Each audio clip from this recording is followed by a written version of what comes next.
Ya, baik. Assalamualaikum warahmatullahi wabarakatuh.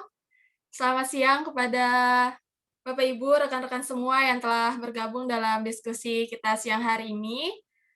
Video yang barusan kita saksikan bersama, itu merupakan video Basic Income Bootcamp yang dilaksanakan tahun lalu sebelum pandemi COVID-19 di Depok, di Universitas Indonesia, dengan turut mengundang berbagai pemuda dari Aceh sampai Papua untuk sama-sama membahas tentang basic income. Kemudian 1 tahun berlangsung, Research Center for Climate Change, Universitas Indonesia, khususnya Basic Income Lab, melakukan sebuah penelitian tentang basic income for nature and climate, sehingga pada kesempatan siang hari ini kita bisa kembali membicarakan tentang basic income, terutama terkait dari hasil yang telah dilakukan oleh Basic Income Lab.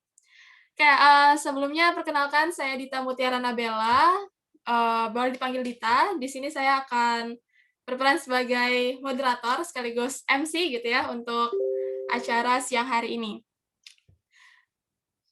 Ya, jadi hari ini merupakan hari ketiga dari rangkaian acara Basic Income Bootcamp, dari Basic Income for Nature and Climate. Jadi hari pertama kita telah melakukan diskusi dengan tema mewartakan basic income, kemudian hari kedua kita sudah mendiskusikan basic income, setuju atau tidak, dan pada hari ini kita membahas tentang basic income untuk iklim dan alam.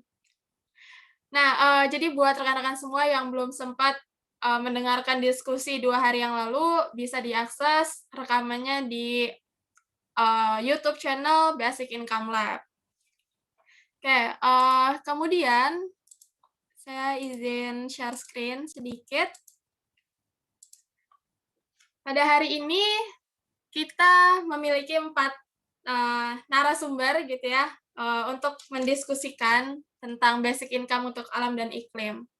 Jadi, narasumber pertama ada Mas Abdul Ghoffar, kemudian ada Mbak Rika Zatul Luluk, ada Mas Tata, kemudian ada Mbak Fitriana, yang akan diskusi gitu ya, sama-sama dari perspektifnya masing-masing.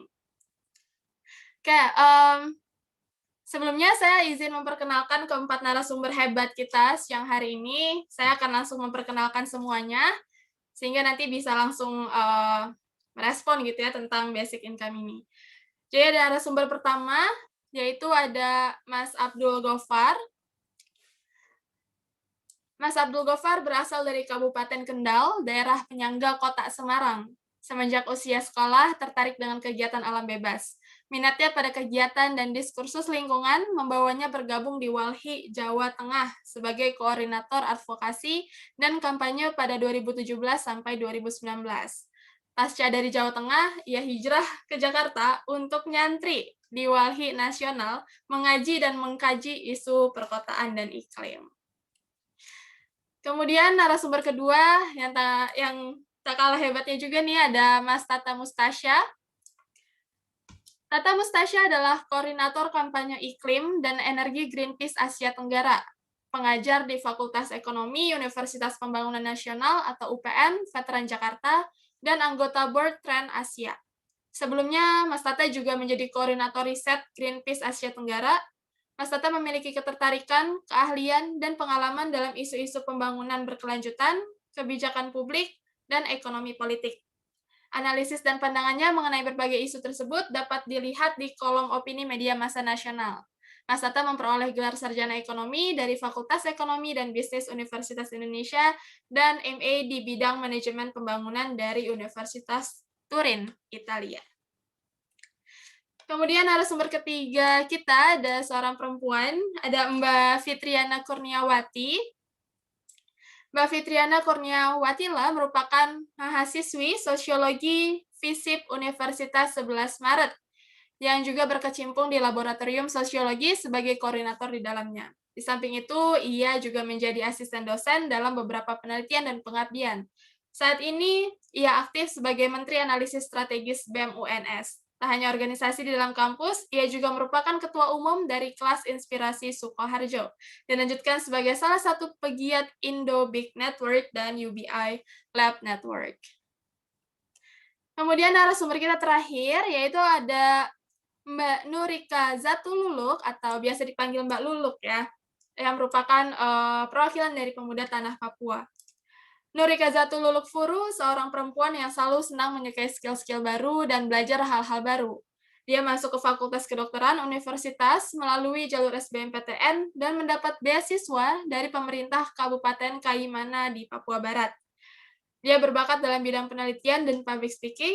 Semenjak ia bergabung dengan lembaga penelitian di kampusnya, ia sering memenangkan beberapa penghargaan di bidang penelitian dan juga memiliki jiwa kepemimpinan dan jiwa sosial yang tinggi.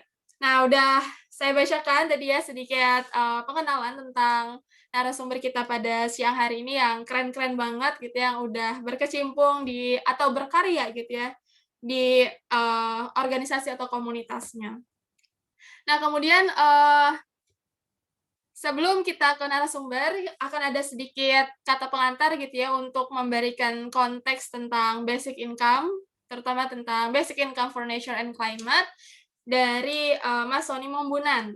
Nah, sedikit perkenalan tentang Mas Sony. Ya, Mas Sony adalah peneliti dan inovator kebijakan publik yang mendalami irisan bidang ekonomi, sosial, dan ekologi.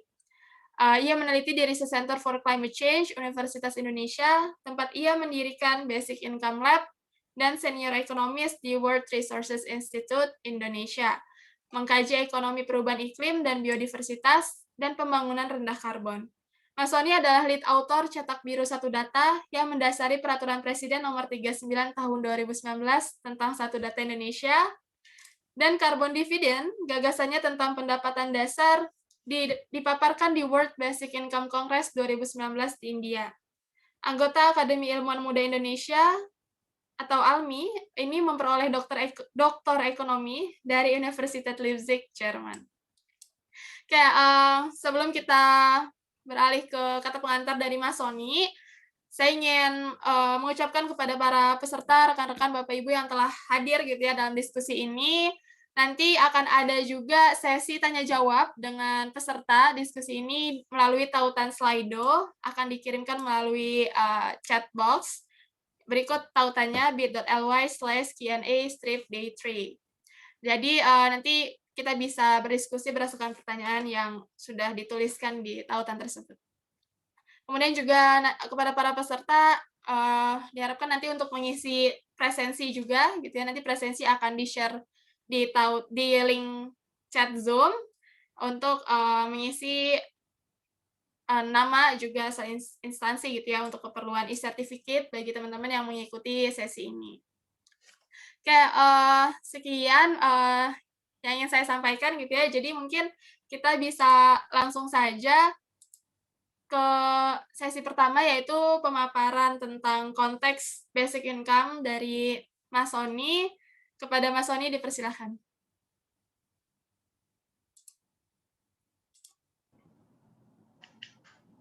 Terima kasih banyak Mbak Dita, rekan-rekan para narasumber, kemudian peserta yang mengikuti acara ini. Terima kasih banyak waktunya dan kesempatan untuk saya presentasi. Semoga semuanya sehat-sehat.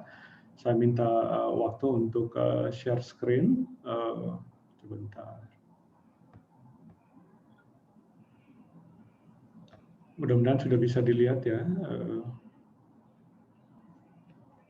Ya, sudah terlihat. Jadi berapa pengantar tentang, saya kasih tak kenal maka tak sayang gitu, tentang basic income. Sebetulnya nanti kita coba bawa ke konteks nature dan climate itu. Jadi basic income, kalau kita lihat definisi atau rumusan yang diberikan oleh Basic Income and Earth Network, ini kelompok yang peneliti atau pendukung basic income di dunia, mereka merumuskan seperti ini. Pembayaran tunai berkala untuk setiap orang tanpa syarat, baik syarat batas pendapatan maupun syarat kerja. Ini terjemahan dari resmi definisi Beyond. Gitu. Kita lihat satu-satu, jadi dia tunai, bisa dalam bentuk e-wallet gitu, tapi dia bukan barang gitu supaya ada kebebasan penerimanya untuk menggunakan uang itu untuk apa. Dia juga berkala per bulan atau kalau di Alaska itu dari tahun 80 setiap tahun gitu, dan itu diberikan untuk setiap orang gitu ya, siapapun itu dan tanpa syarat. baik syarat batas pendapatan maupun syarat kerja. Nah ini yang jadi perdebatan, kok orang kaya dikasih juga gitu ya bersama-sama dengan orang miskin. Ini juga jadi menarik secara konsep karena kalau tanpa syarat bagaimana dong basic income untuk alam dan climate gitu. Kita lihat mulai muncul persoalan-persoalan konsepsi. Nah, latar belakang kami mencoba mendalami ini adalah terkait ini. Kaya tapi miskin dan harus selamatkan umat manusia. Seperti apa maksudnya? Jadi laporan yang akan diluncurkan minggu ini dia terkait dengan satu konteks yakni tanah Papua, Papua dan Papua Barat. Ini paper dari jurnal Nature masih baru. Ternyata Papua bagian dari World Richest Flora gitu. Kaya banget para pencinta bunga gitu, silakan main ke tanah Papua, itu salah satu yang paling kaya di dunia. Dari segi climate gitu ya, kalau misalnya tutupan hutan yang dari sekitar 87% sekarang turun 70% aja, 70% masih besar ya, tapi untuk konteks Papua tuh ngeri efeknya. Ngeri karena kalau dia turun ke 70%, dia akan melepas emisi karbon yang lebih besar dari proyeksi emisi Indonesia di tahun 2030 kalau kita seperti sekarang, atau 3 kali lebih dari seluruh niat penurunan emisi Indonesia untuk semua sektor ya, semua sektor dalam komitmen yang kita sampaikan kepada PBB sebagai anggota PBB. Artinya kalau Papua ini bersin, batuk seluruh dunia, kurang lebih begitu gitu kalau lihat climate-nya gitu saking gede, atau batuk seluruh Indonesia. Ini yang sedang berlangsung di Papua, di cincang-cincang tanah Papua gitu, ada sawit, ada tambang, ada tanaman industri. Ini baru konsesi, belum seperti ini. Izinnya udah diberikan, tapi belum sepenuhnya dijalankan atau dilaksanakan. Nah, ini menarik nih. Jadi Mbak Dita dan timnya melihat kita ngumpulin data kemiskinan dari tahun 90-an. Yang paling bawah adalah Jawa dan Bali, yang abu-abu di atas Jawa itu adalah luar Jawa. Nah, yang hitam itu Papua dan Papua Barat. Jadi Papua Barat dan Papua ini juara satu terus untuk urusan kemiskinan ya, dan itu konsisten dari tahun 90-an. Terjadi krisis 97, naiknya cepat paling tinggi dibanding daerah dan turunnya susah. Jadi kalau nanti ada pandemi ini, kita tunggu aja data statistiknya nanti bahwa dia akan naik lebih tinggi dan lainnya susah turun. Jadi itu tadi kaya tapi miskin gitu dan harus menyelamatkan dunia karena climate dan biodiversity itu paling penting saat ini, concern paling penting saat ini. Kenapa dia paling penting? Teman-teman lihat gambar ini ya, ini kartun yang saya potong gitu. Kita menghadapi COVID-19, gambar yang sebelah kiri bilang ya udah cuci tangan gitu ya, pakai masker gitu akan selesai. Tapi kalau kita lihat konteks lebarnya, persoalannya dia cuma satu tanda atau penanda dari krisis persoalan lebih besar. COVID-19 kita tahu karena habitat loss, kerusakan habitat di daerah, kali ini mungkin Wuhan, ke depan mungkin daerah lain yang kemudian inangnya pindah virusnya ke tubuh manusia gitu. Ya, itu cuma contoh satu pandemi ya, bisa muncul pandemi lain. Kemudian ada resesi, ada climate change yang gelombangnya mungkin lebih besar, lebih parah. Kita udah babak belur melihat yang saat ini ya kita dengan pandemi udah nggak tahan gitu ya, apalagi kalau nanti ada dampak turunan. Scientist bicara tentang yang mereka sebut sebagai safe operating space for humanity. Jadi para scientist bikin beberapa yang mereka sebut sebagai planetary boundaries. Kemudian mereka lihat mana sih batas yang aman untuk umat manusia. Jadi bicaranya udah umat manusia nih, kita sebagai human species. Yang hijau di tengah itu yang aman, batas aman bagi kita sebagai umat manusia, gitu ya. Yang sudah lewat hijau itu, yang merah-merah itu yang membahayakan. Udah lewat batas aman kita. 3 yang lewat itu climate change yang di atas, yang di sebelah kanan kita nitrogen cycle, sebelah kiri kita biodiversity loss. Jadi climate change dan biodiversity loss ini persoalan penting gitu ya, yang juga untuk keselamatan umat manusia. Nah, itu fondasi kurang lebih latar kenapa kami memikirkan satu jenis basic income yang mungkin untuk nature and climate yang akan kita usahakan luncurkan di akhir pekan ini. Kurang lebih begitu pengantarnya Mbak Dita, mohon maaf kalau agak lama. Terima kasih ya. Ya baik, terima kasih Mas Sony atas pengantarnya ya dan juga membawakan sedikit konteks tadi kenapa akhirnya kita membawakan atau riset tentang basic income for nature and climate. Oke, kita langsung saja nih, meminta respon dari para narasumber yang telah hadir di siang hari ini. Untuk responder pertama ada Mas Gofar. Ya, Mas Gofar, ada waktu sekitar 10 menit untuk merespon atau ya memberikan catatan gitu ya tentang basic income. Silahkan Mas Gofar. Terima kasih Mbak Dita. Salam kenal untuk Mas Sony. Terima kasih juga beberapa waktu yang lalu sudah cukup lama jadi reviewer untuk risetnya Walhi Ekonomi Nusantara. Alhamdulillah sudah kelar Mas Sony. Bulan depan akan launching yang riset ekonomi Nusantara di beberapa lokasi berbasis landscape ekologis. Yang saya hormati semua narasumber dan kawan-kawan yang mengikuti kegiatan ini. Menarik memang apa yang digagas oleh teman-teman di RCCC UI ya, Mas Sony dan teman-teman mengenai proposal terkait universal basic income for nature and climate.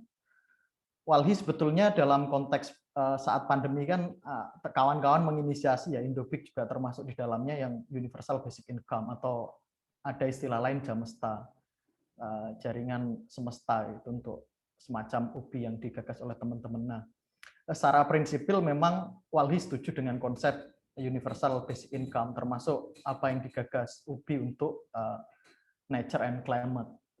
Tetapi memang ada beberapa pertanyaan-pertanyaan. Saya coba diskusi dengan teman-teman di Walhi, meskipun undangannya untuk staf muda ya, jadi tapi saya coba diskusikan dengan teman-teman di Walhi agar respon ini jadi sikap kelembagaan, bukan sikap personal saya.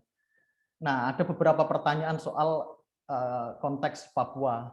Kenapa Papua yang diambil, terus apakah Papua ini akan jadi semacam piloting untuk konsep UBI Nature and Climate skala Indonesia, misalkan bisa diterapkan skala luas atau tidak. Nah, berikutnya memang dari summary yang dikirimkan, ada bagian yang memang Walhi agak menaruh concern lebih, terutama soal skema dari UBI Nature and Climate yang ditawarkan, terutama studi kasus di Papua soal hitung karbon, terus besaran basic income yang akan didapatkan oleh masyarakat di dua provinsi di Papua dan Papua Barat. Nah, sebetulnya Walhi ini kan cukup lama ya merespon soal carbon market, carbon trade, terus ada REDD dan lain sebagainya. Mungkin catatannya skemanya akan seperti apa? Apakah akan meniru apa yang sudah terjadi, ada REDD RED Plus dan lain sebagainya, itu jadi poin penting. Terus ada konsep yang sebetulnya cukup menarik, ini teman-teman Walhi tadi diskusi sebelum acara ini saya nanya, ada debt swap for nature yang pernah dipraktekkan juga di Indonesia, artinya ada pengalihan utang untuk tanggung jawab lingkungan. Jadi Jerman memberikan utang ke Indonesia kalau tidak salah, terus Indonesia tidak perlu membayar, tetapi gantinya adalah Indonesia harus melakukan perlindungan lingkungan di wilayah tertentu. Jadi ada konsep debt swap for nature, dan itu menurut Walhi bisa juga diimitasi. Jadi itu sih concern-nya soal carbon trade ini, apakah ini carbon trade atau enggak itu. Jadi kalau saya lihat di summary halaman kedua itu kan lebih kayak hitung karbon berapa nominal yang akan didapatkan. Belum lama ini beberapa konsep ada juga, misalnya di Jambi ada project biocarbon fund itu loh, yang fokusnya di kawasan ekosistem esensial gambut dan beberapa kawasan taman nasional di Provinsi Jambi, dan nanti diharapkan akan dapat namanya result based payment sekitar 80 sampai 90 juta US dollar. Jadi itu sih, apakah skemanya akan seperti itu, RED Plus atau mirip biocarbon fund atau dan lain sebagainya, saya pikir itu perlu ditanggapi, karena Walhi ini merasa kalau skemanya carbon trade terus offset terus dilepaskan ke pasar karbon ini sesuatu yang ya kurang etis kalau menurut perspektif kami. Tetapi soal bagaimana proposal dari kawan-kawan UBI for Nature and Climate ini jadi salah satu cara untuk mengentaskan kemiskinan di tanah Papua, Provinsi Papua dan Papua Barat, salah satu peringkat tertinggi kemiskinan, saya pikir ini ide yang sangat baik. Cuma memang perlu ditanyakan juga konteks pemaknaan terhadap kemiskinan, apakah memang betul masyarakat Papua sendiri mengafirmasi diri bahwa mereka adalah miskin secara pendapatan. Kan ada juga penghitungan kemiskinan yang kalau tidak salah pendapatan per kapita dengan nominalisasi tertentu, atau memang masyarakat Papua sendiri merasa bahwa nominalisasi pendapatan bulanan itu bukan sesuatu yang penting, mereka mendapatkan manfaat dari nature secara langsung, air, keterbutuhan pokok dan lain sebagainya. Jadi ya nggak tahu nanti ada kawan-kawan dari Papua yang nanti memberikan tanggapan apakah mereka sepakat dengan penyebutan sebagai provinsi termiskin, terus apakah mereka setuju dengan konsep ini jadi jawaban untuk mengentaskan kemiskinan. Dana otonomi khusus, terus ada bagi hasil dari Freeport juga kalau dihitung secara nominal sih juga besar, tapi apakah itu jadi jalan untuk menyelesaikan problem Papua misalnya? Itu pertanyaan-pertanyaan berikutnya kalau kita bicara soal aspek ekonomi di Papua. Nah, berikutnya kami sih menyoroti soal pengakuan wilayah masyarakat ada di Papua sendiri, karena memang problemnya kan satu kawasan tertentu yang jadi tempat hidup masyarakat kan harus ada pengakuan. Jadi banyak juga kasus kayak justru wilayah yang menyumbang yang hitung-hitungan pelepasan untuk emisi ini justru dia terancam oleh ekspansi misalnya sawit dan lain sebagainya. Papua kan cukup masif penetrasi dari perkebunan sawit dan pertambangan. Jadi itu sih penting juga untuk mendorong pengakuan hak ulayat masyarakat Papua agar perhitungan yang sudah dilakukan oleh teman-teman dari riset ini ya tetap artinya tidak akan ada lagi potensi kehilangan hutan dan lain sebagainya yang sebagian berada di kawasan ulayat masyarakat ada di Papua. Itu penting juga agar apa yang sudah jadi nilai lebih bagi masyarakat itu bisa didapatkan meskipun tidak dalam bentuk nominalisasi. Nah, berikutnya soal utang ekologis ini dari diskusi kami di Wali juga melihat gini. Negara-negara maju kalau dihitung basic historical emission itu kan punya kontribusi yang berbeda dibanding negara-negara selatan. Misalnya Amerika, India, China dari total emisi kan kalau dihitung dari basic historical emission dia termasuk penyumbang terbesar. Nah, kenapa kita tidak dorong juga soal utang ekologis? Jadi mereka yang punya kontribusi signifikan, persentase lebih atau dosa ekologis lebih itu memberikan bantuan dalam bentuk grant dan lain sebagainya, sesuatu yang tidak mengikat sebagai bentuk tanggung jawab bahwa mereka ini yang punya kontribusi lebih atas kerusakan lingkungan. Nah, dari utang ekologis ini barangkali bisa jadi modalitas untuk menerapkan namanya UPI for Nature and Climate. Artinya ada sumbangan dari negara-negara yang memang berkontribusi lebih pada emisi gas rumah kaca. Jadi misalnya negara-negara utara nyumbang untuk Indonesia, tapi tidak dalam bentuk offset, tidak dalam bentuk carbon trade, tapi bentuk pertanggungjawaban atas utang ekologis yang mereka lakukan selama basic historical emission mulai dihitung. Saya pikir itu sih. Jadi konsep UBI for Nature and Climate ini tantangannya, bahkan UBI secara umum sih belum menjadi diskursus yang masif itu. Bahkan kalau basic income yang general pun belum jadi perbincangan umum, hanya di kelompok NGO, ekonom, tapi kami sendiri belum melihat pemerintah mendiskusikan ini secara serius.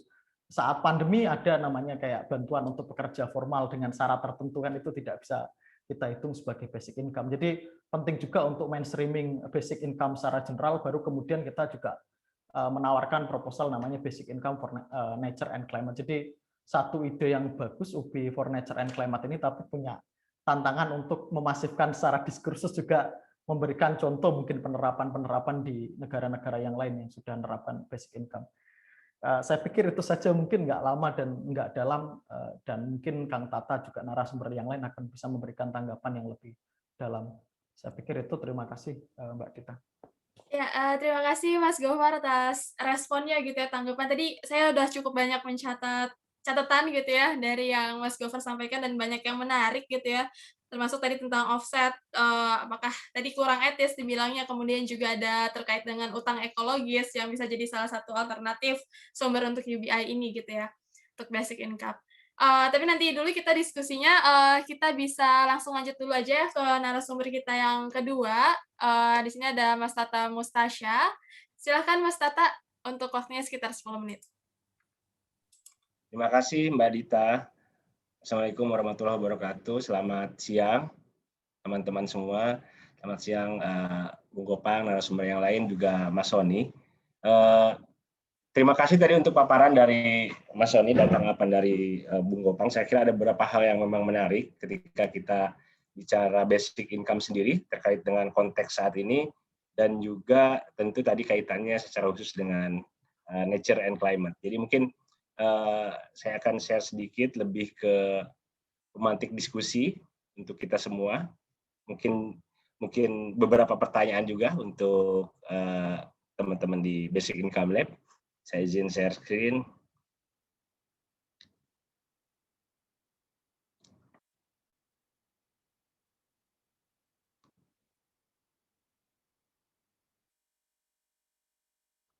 Ya, saya kira ketika kita bicara ini, saya betul-betul dari saya tidak terlampau menekuni mengenai basic income ini.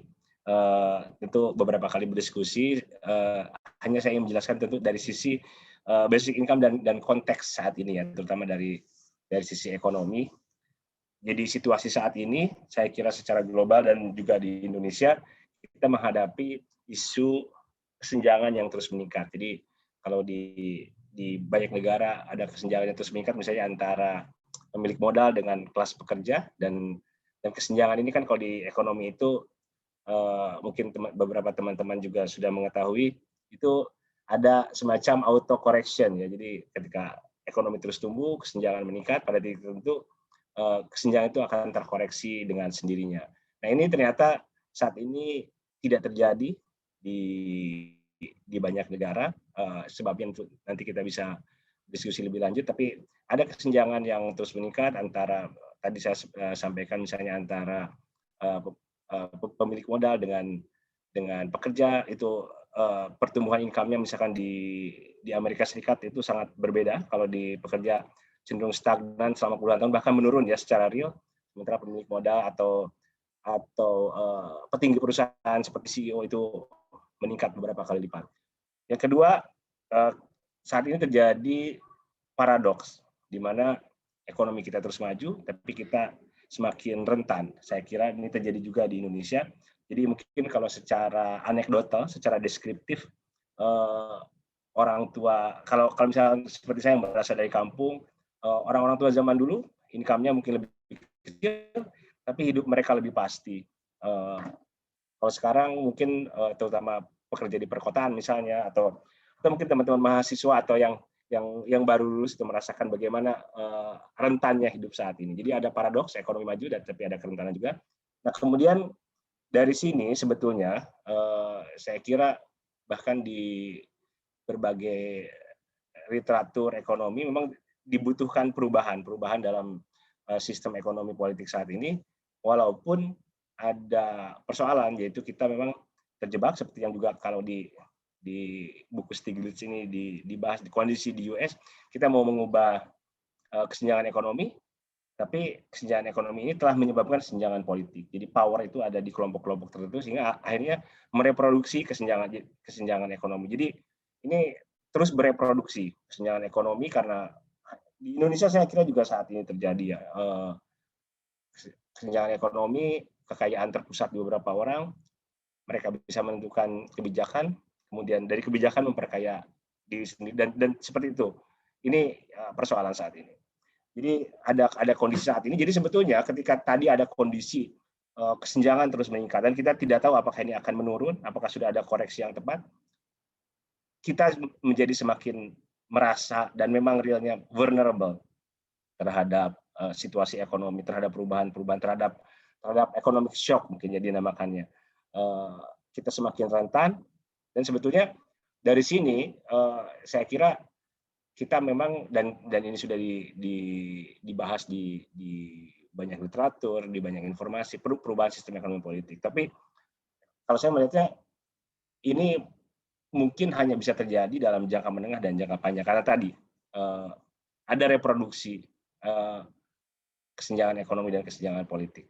Nah, lalu di mana sebetulnya posisi dengan kondisi tadi bahwa kita masih jauh dari perubahan sistem ekonomi politik, di mana sebetulnya basic income berada dari berbagai perspektif. Saya melihat itu yang pertama sebagai pemenuhan kebutuhan dasar, karena kita menjadi semakin rentan, apalagi kelompok-kelompok the most vulnerable groups itu memang sangat rentan.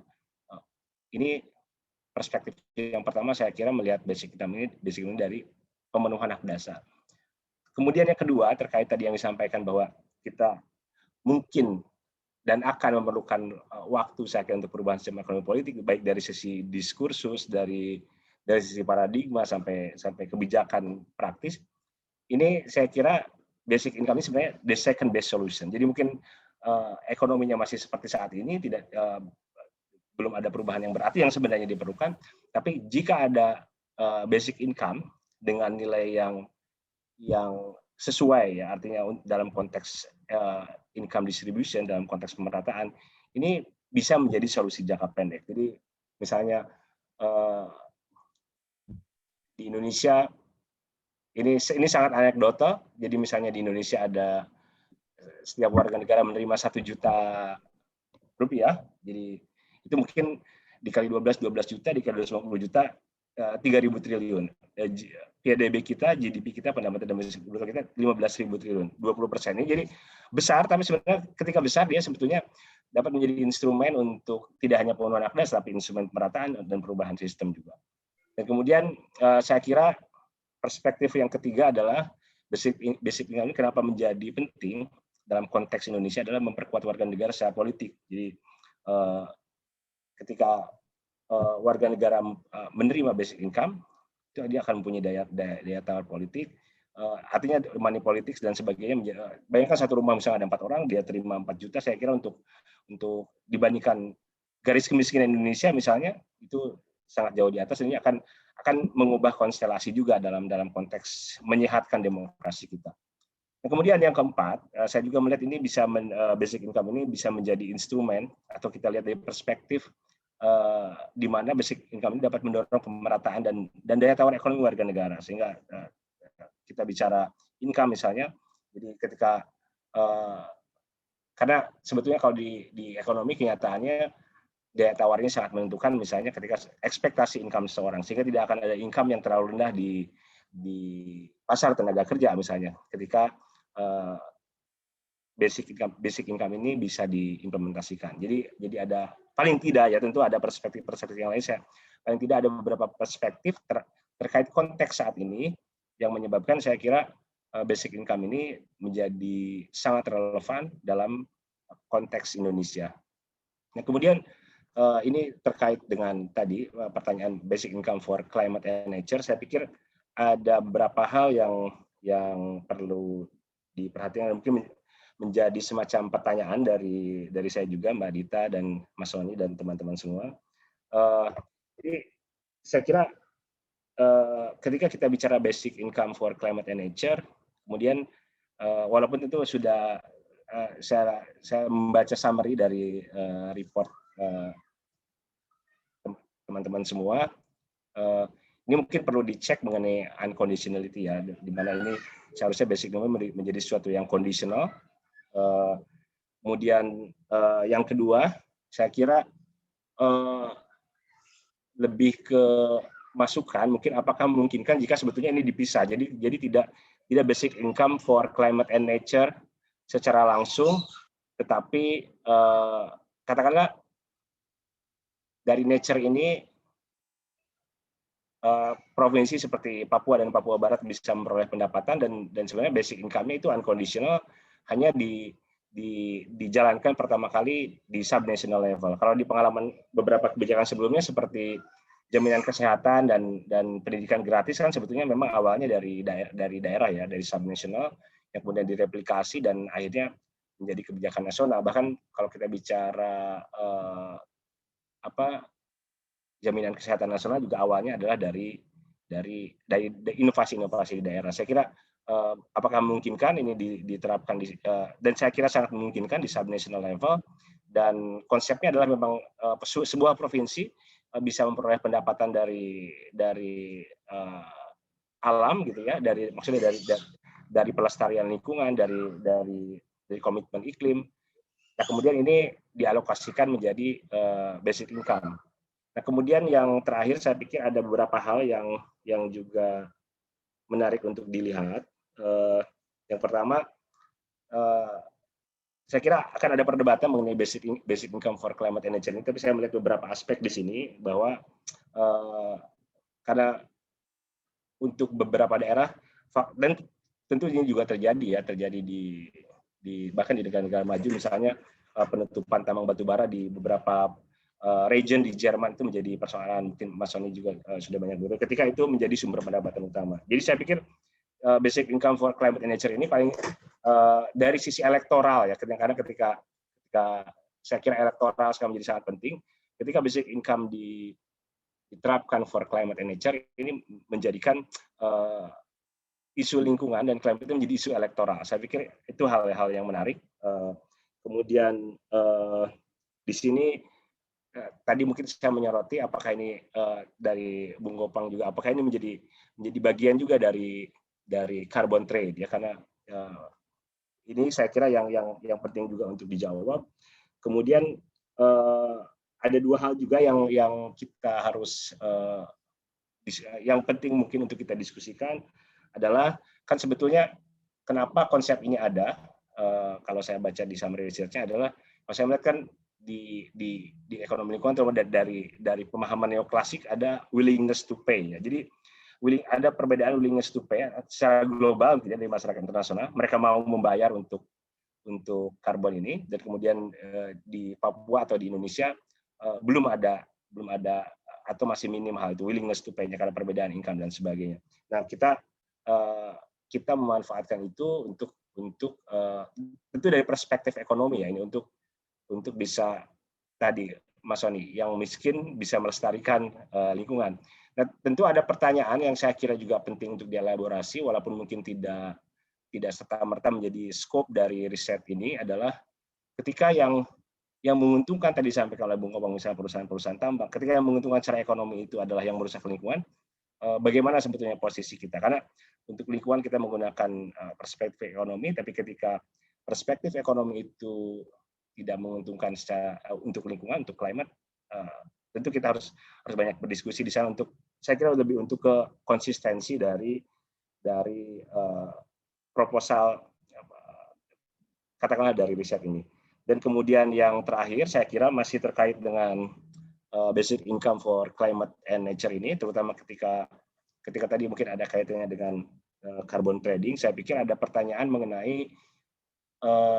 mengenai apakah kita memang mau mengajukan proposal division of roles ya, saya melihat. Jadi mungkin kita seperti berada di periferi, kita menjaga lingkungan dan kita mendapatkan insentif dari menjaga lingkungan tersebut dari negara-negara yang berada di core. Saya kira penting untuk mengelaborasi ini untuk proposal kita dan akan menjadi isu yang harus kita bahas terkait proposal dari riset ini. Demikian Mbak Dita dari saya. Ya baik, terima kasih Mas Tata atas responnya ya, sangat komprehensif gitu ya, mulai dari memaparkan kesenjangan gitu ya, hingga akhirnya basic income ini cukup relevan gitu ya untuk mengatasi kesenjangan tersebut. Juga tadi sedikit membawakan konteks bahwa ini bisa jadi memperkuat demokrasi juga gitu ya di Indonesia dengan adanya pilihan ya mengurangi money politik tadi ya yang sudah dijelaskan oleh Mas Tata. Oke, nanti mungkin banyak nih hal-hal yang bisa kita diskusikan bersama gitu ya. Tadi berdasarkan respon-respon Mas Tata juga tentang isu elektoral, kemudian juga carbon trade dan gimana tadi dari sisi perspektif ekonomi yang menguntungkan tapi ternyata dia merusak lingkungan gitu. Oke, selanjutnya kita langsung saja ke narasumber kita yang ketiga. Di sini ada Mbak Nana. Ya mungkin akan menarik juga dari Mbak Nana karena perspektif mahasiswa juga gitu ya, masih mahasiswa ilmu sosiologi gitu ya. Jadi bisa kita simak bersama. Kepada Mbak Nana dipersilahkan. Oke, baik. Terima kasih untuk Mbak Dita ya, untuk waktunya yang telah diberikan. Sebelumnya saya ingin menyapa dulu kepada yang saya hormati Pak Sony, Mas Tata, Mas Gofar, dan juga Mbak Lulu. Terima kasih untuk kesempatannya bisa bergabung dalam diskusi ini. Gitu. Begitu kesempatan yang sangat luar biasa bagi saya gitu ya. Mungkin saya izin share screen dulu ya.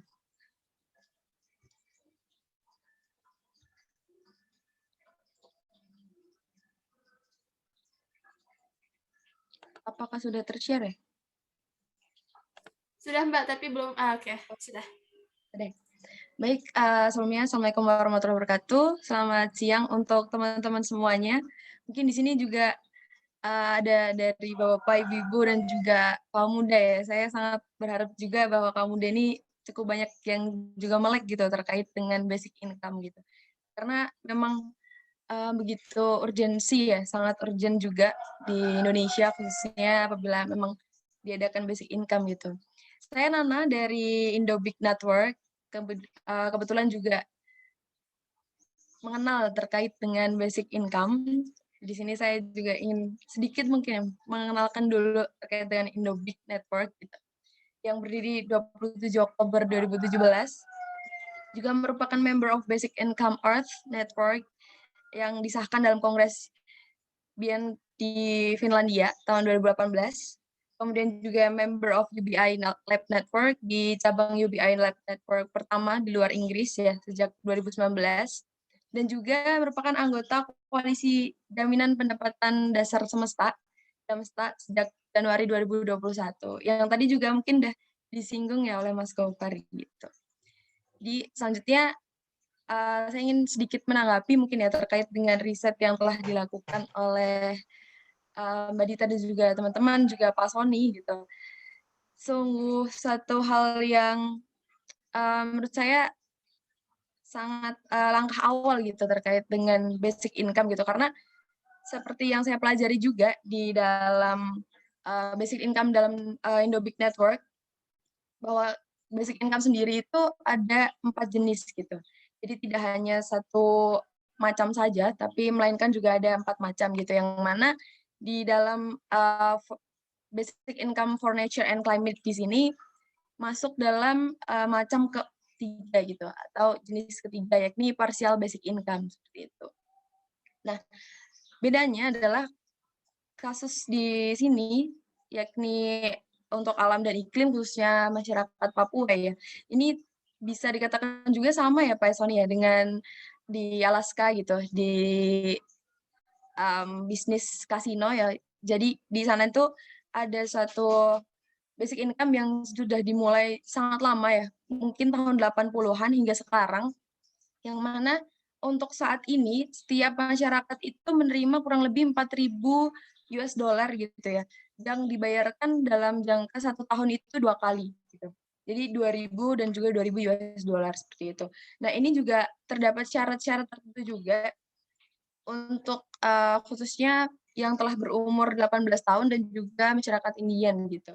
Dan menurut saya ini juga basic income ini tidak bisa disamaratakan juga gitu di dalam ketika diterapkan di Indonesia, karena Indonesia ini kan juga berpulau-pulau gitu, dengan kondisi iklim yang berbeda-beda, kondisi alam yang berbeda-beda, kondisi suku dan sebagainya yang juga berbeda seperti itu. Jadi untuk mungkin di risetnya ini adalah di Papua ya, di tanah Papua, terkait dengan alam dan iklim.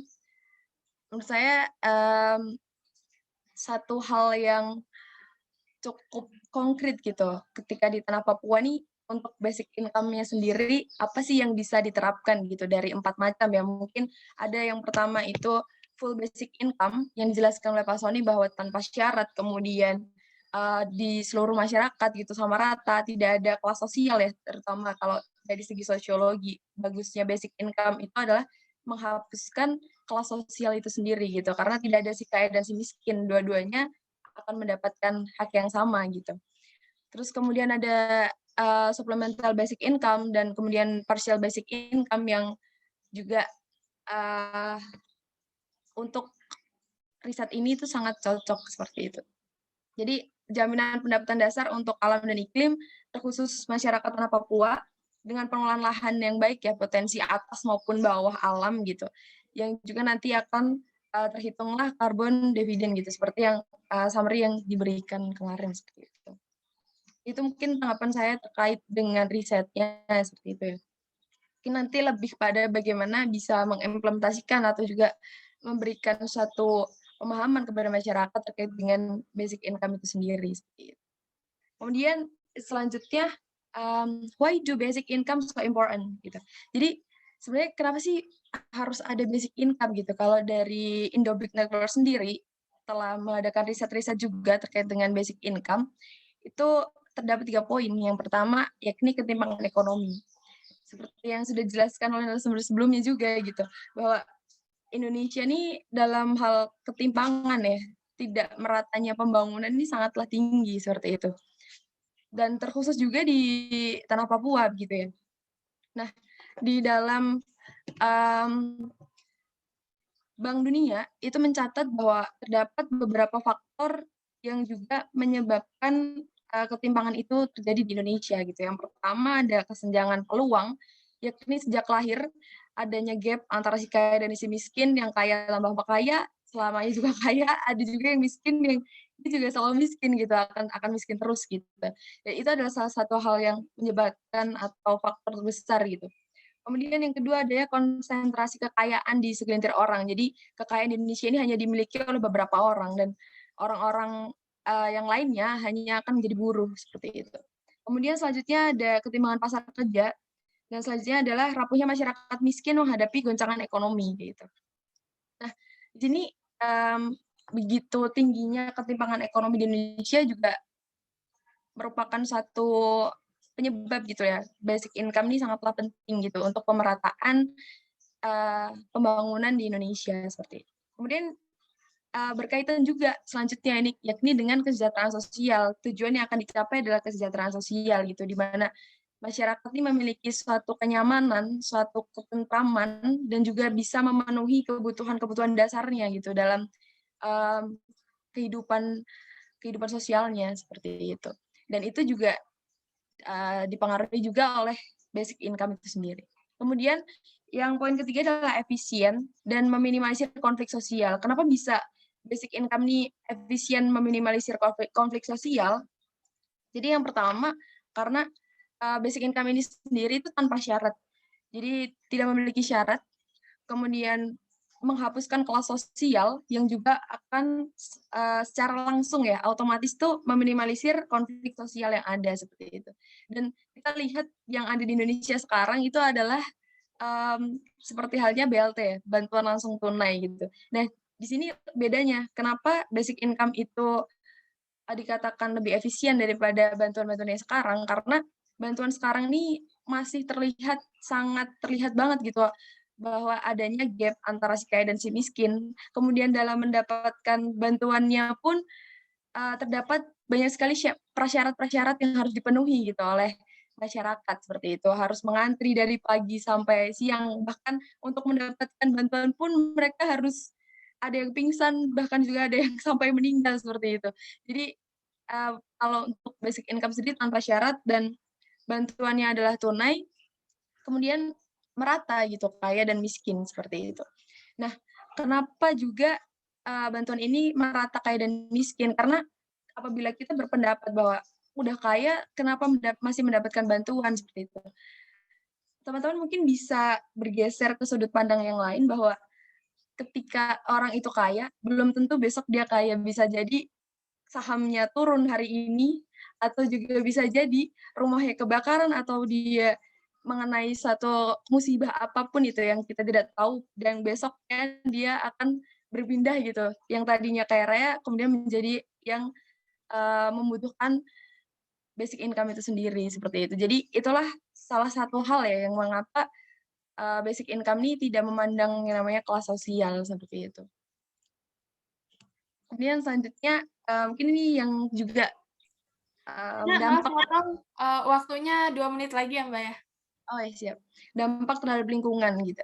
Jadi ini sebenarnya nggak beda jauh gitu terkait dengan apa yang saya jelaskan di awal gitu. Jadi mengurangi jam kerja sehingga secara langsung mengurangi dampak lingkungan, kemudian daya beli si miskin ini lebih meningkat gitu terkait dengan kesehatan mental, terkait dengan kesehatan dia mengkonsumsi makanan-makanan yang bergizi, itu juga akan meminimalisir juga kita dalam mengurangi biaya kesehatan, kemudian rumah sakit, dan juga yang lain-lainnya seperti itu. Kemudian mungkin ini saya skip aja kali ya. Nah, apa sih penunjang untuk implementasi basic income di Indonesia sendiri? Yang pertama terkait dengan administrasi kependudukan yang solid dan tertib, kemudian infrastruktur teknologi penunjang program cash transfer, kemudian adanya pembenahan sistem pajak yang efisien gitu. Kemudian adanya eksperimen ya, karena kalau misalkan kita hanya riset tanpa adanya implementasi atau keberanian untuk mengimplementasikan juga kita nggak tahu apakah itu akan berhasil atau tidak, seperti itu. Kemudian kolaborasi antar sektor dan juga mungkin NGO, stakeholders yang ada gitu. Dan yang paling penting adalah political will gitu, terkait dengan eksekutif dan legislatif, bagaimana bisa bersinergi gitu untuk mewujudkan adanya basic income ini sendiri. Ya, yang terakhir adalah no social justice without social security gitu. And we can get social security by basic income. Mungkin itu aja ya penjelasan dari saya terkait dengan basic income sendiri gitu di Indo-Big Network dan dikaitkan dengan nature and climate dari RCCCOI. Terima kasih untuk Mbak Dita. Saya kembalikan ke Mbak Dita. Ya, terima kasih Mbak Nana atas penjelasannya, menarik gitu ya. Tadi dijelaskan juga tentang pro kontranya tadi ya, meskipun karena keterbatasan waktu gitu ya, sehingga nggak bisa dielaborasi. Nanti mungkin kita bisa akan lebih elaborasi di sesi diskusi. Oke, selanjutnya di narasumber kita yang terakhir gitu ya, last but not least gitu ya, karena di sini kita punya Mbak Luluk gitu ya, yang tumbuh dan besar di tanah Papua gitu ya, mungkin bisa sedikit menjelaskan tentang bagaimana konteks di tanah Papua dan gimana keadaannya di sana gitu ya. Kayak kepada Mbak Lulu dipersilahkan. Baik, terima kasih Mbak Dita. Saya mau mengucapkan terima kasih kepada Mbak Dita dan kawan-kawan, kemudian kepada Pak Sony dan juga teman-teman sekalian sebagai narasumber yang sudah memberikan kesempatan juga kepada saya untuk belajar lebih jauh tentang basic income. Namun karena emang background saya sebenarnya dari kesehatan, saya sebenarnya juga sambil belajar di sini. Tapi sembari saya mencari-cari tahu tentang basic income ini, saya baca-baca tentang laporannya, research-nya, ternyata sangat menarik. Dan kalau misalnya kita lihat, sebenarnya itu saling berhubungan ya. Misalnya kita dari segi kesehatan, kita mau beli obat juga butuh uang. Orang miskin, ada pepatah di mana orang miskin dilarang sakit, kemudian dibuatkan BPJS. Tapi BPJS sendiri menimbulkan utang kepada negara. Sehingga ide basic income ini menarik untuk kita bahas juga. Tidak terkecuali dari segi kesehatan juga gitu. Apalagi di tanah Papua bisa teman-teman lihat sendiri kondisi kesehatannya seperti apa. Bahkan di tempat saya kalau misalnya mau rujuk paling dekat itu ke Makassar. Jadi harus naik pesawat dulu untuk merujuk atau naik kapal gitu. 3 hari untuk rujuk. Bayangkan kalau udah gawat darurat seperti apa ya. Gitu. Jadi saya sebelumnya izin dulu share screen.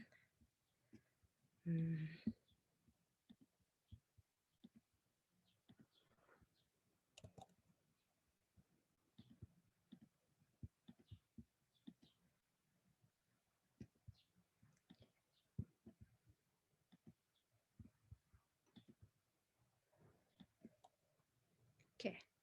Ini kelihatan ya? Kelihatan Mbak, tapi nggak full screen. Ah. Atau emang kayak gini? Nggak apa-apa kalau kayak gini juga. Kelihatan. Oke, gini aja kali ya. Oke. Oke.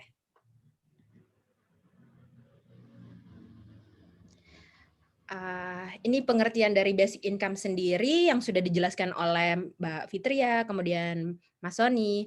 Tapi saya lebih gampangnya memahami basic income ini seperti permainan monopoli ya. Jadi syaratnya itu seluruh pemain dikasih uang secara cuma-cuma, terserah uangnya mau dipakai untuk apa. Kemudian nanti pemain lain bisa mendapatkan uang dari pemain lain dengan cara mungkin dia jual hotel, atau pemain lain juga bisa membeli pulau dan lain-lain. Jadi uangnya tuh terserah mau digunakan seperti apa. Tapi modal pertamanya itu diberikan uang secara cuma-cuma. Syaratnya ya itu sebagai pemain. Jadi kalau misalnya basic income syaratnya cuman kalau misalnya di Alaska syaratnya ya sebagai warga Alaska berhak mendapatkan permanen fund-nya itu gitu.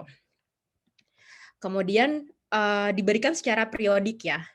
karakteristik dari basic income ini, dan diberikan dalam bentuk cash universal seperti yang dikatakan tadi. Jadi mau kaya mau miskin tetap dapat kesempatan atau jumlah uang yang sama.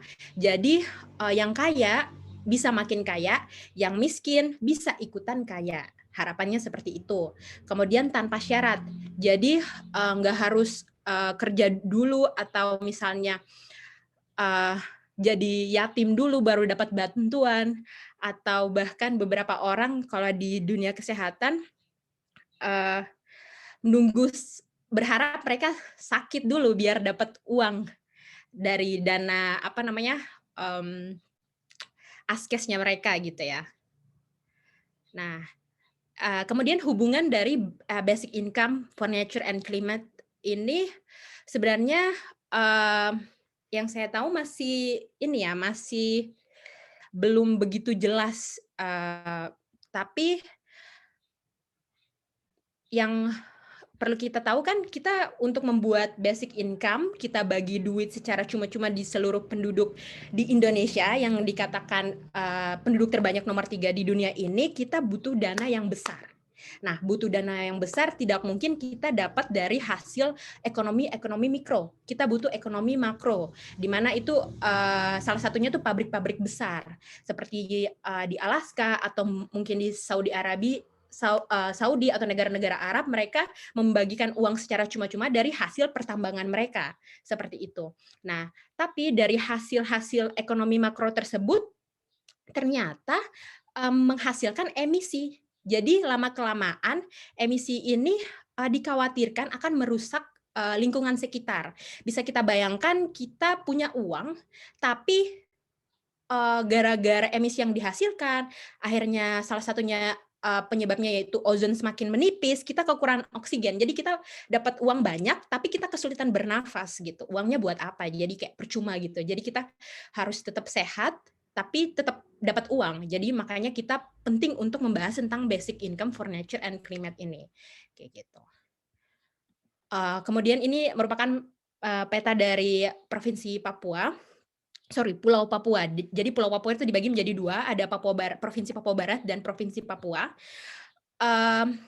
Konsep ini menurut saya juga cocok di Papua karena bisa kita lihat kekayaan yang dimiliki.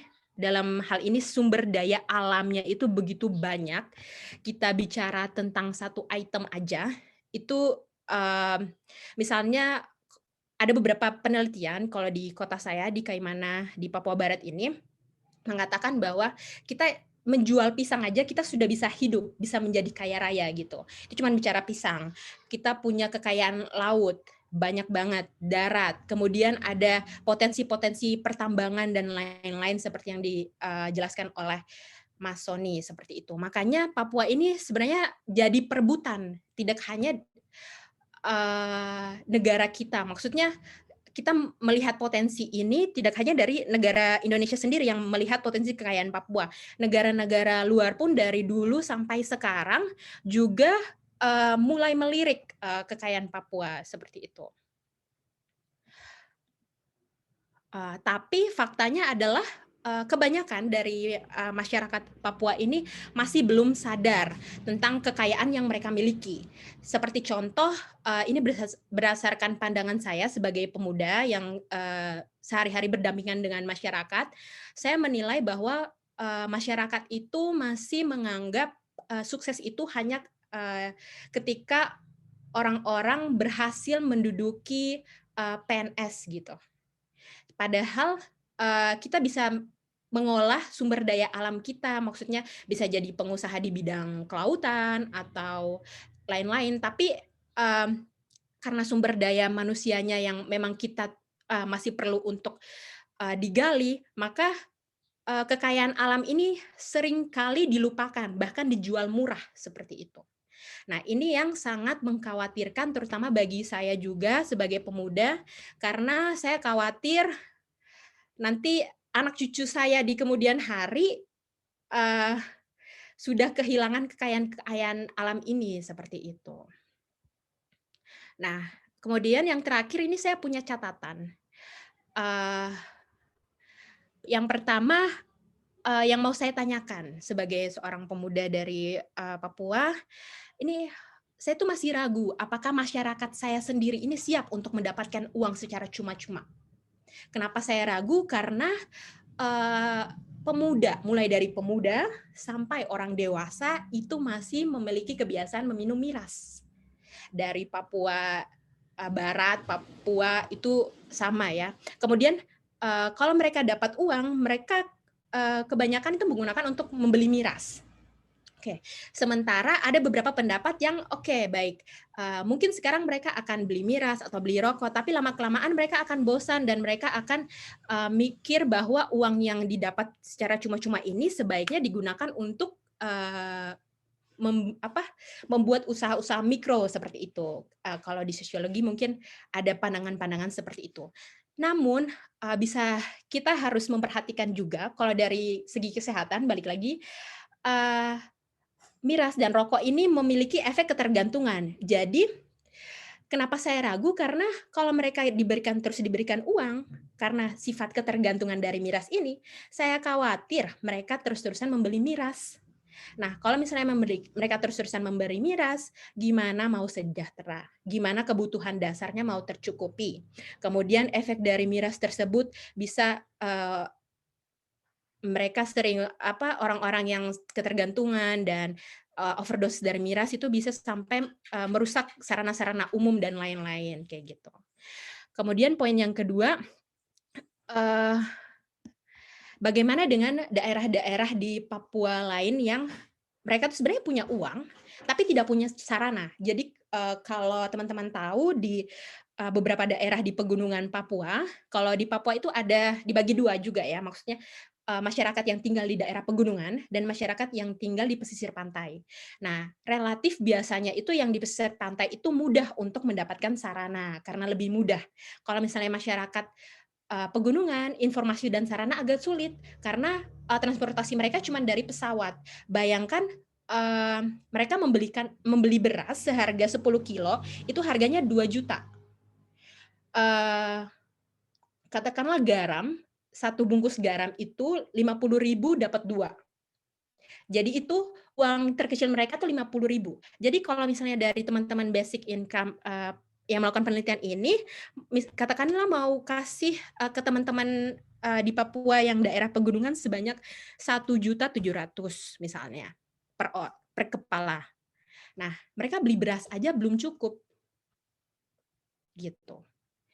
Jadi karena ya ini kendalanya di sarana. Mereka juga sebenarnya sudah dapat hibah maksudnya mereka dapat dana dari Freeport setiap bulannya, cuman ya itu karena sarana yang dimiliki sulit dan lain-lain, sehingga membuat dikatakan sejahtera juga tidak, miskin ya terus. Jadi punya uang banyak tapi ya gitu keadaannya.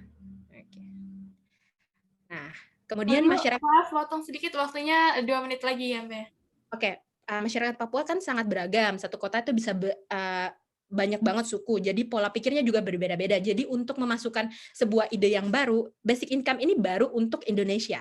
Apalagi untuk masyarakat Papua. Jadi harus perlu taktik untuk dapat pendekatan kepada warganya seperti itu. Kemudian isu-isu OPM ini kan sangat sensitif ya. Jadi masyarakat teman-teman saya, beberapa orang itu menganggap bahwa kekayaan yang mereka miliki ini hanya digunakan, jadi mereka hanya dijadikan sebagai sumber kekayaan untuk menghidupi tempat-tempat kota-kota lain yang sudah memang kaya. Jadi jangan sampai dengan adanya basic income ini mereka dapat hasil, tapi mereka jadi malah berpikir bahwa apa nih daerah lain itu kasih apa buat kita? Kita ngasih mereka duit dari basic income ini dan karbon, tapi kita dapat apa? Kita dapat uang, iya, karena itu punya kita kan.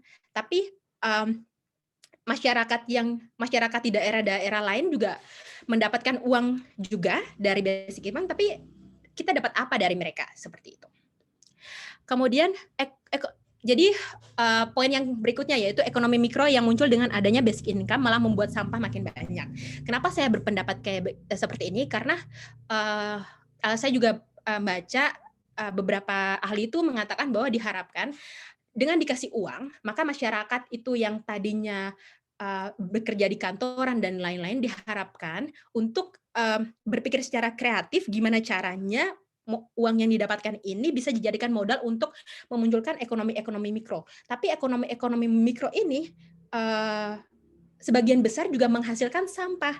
Seperti contoh bisa kita lihat di pasar, itu kumpulan ekonomi mikro masyarakat di pasar, itu jarang sekali kita ketemu pasar yang bersih seperti itu. Mungkin bisa diajarkan kepada masyarakat tentang pentingnya menjaga lingkungan di sini. Dan yang terakhir itu segera wujudkan ide menarik ini karena kenapa? Karena kan bisa kita lihat tadi Mas dari pemateri sebelumnya yang menjelaskan tentang peta konsensi tambang ya. Jadi jangan sampai kita tunggu semua lahan karbon itu semakin menipis, terus kita baru mau mulai pembuatan basic income berbasis climate and nature di tanah Papua ini.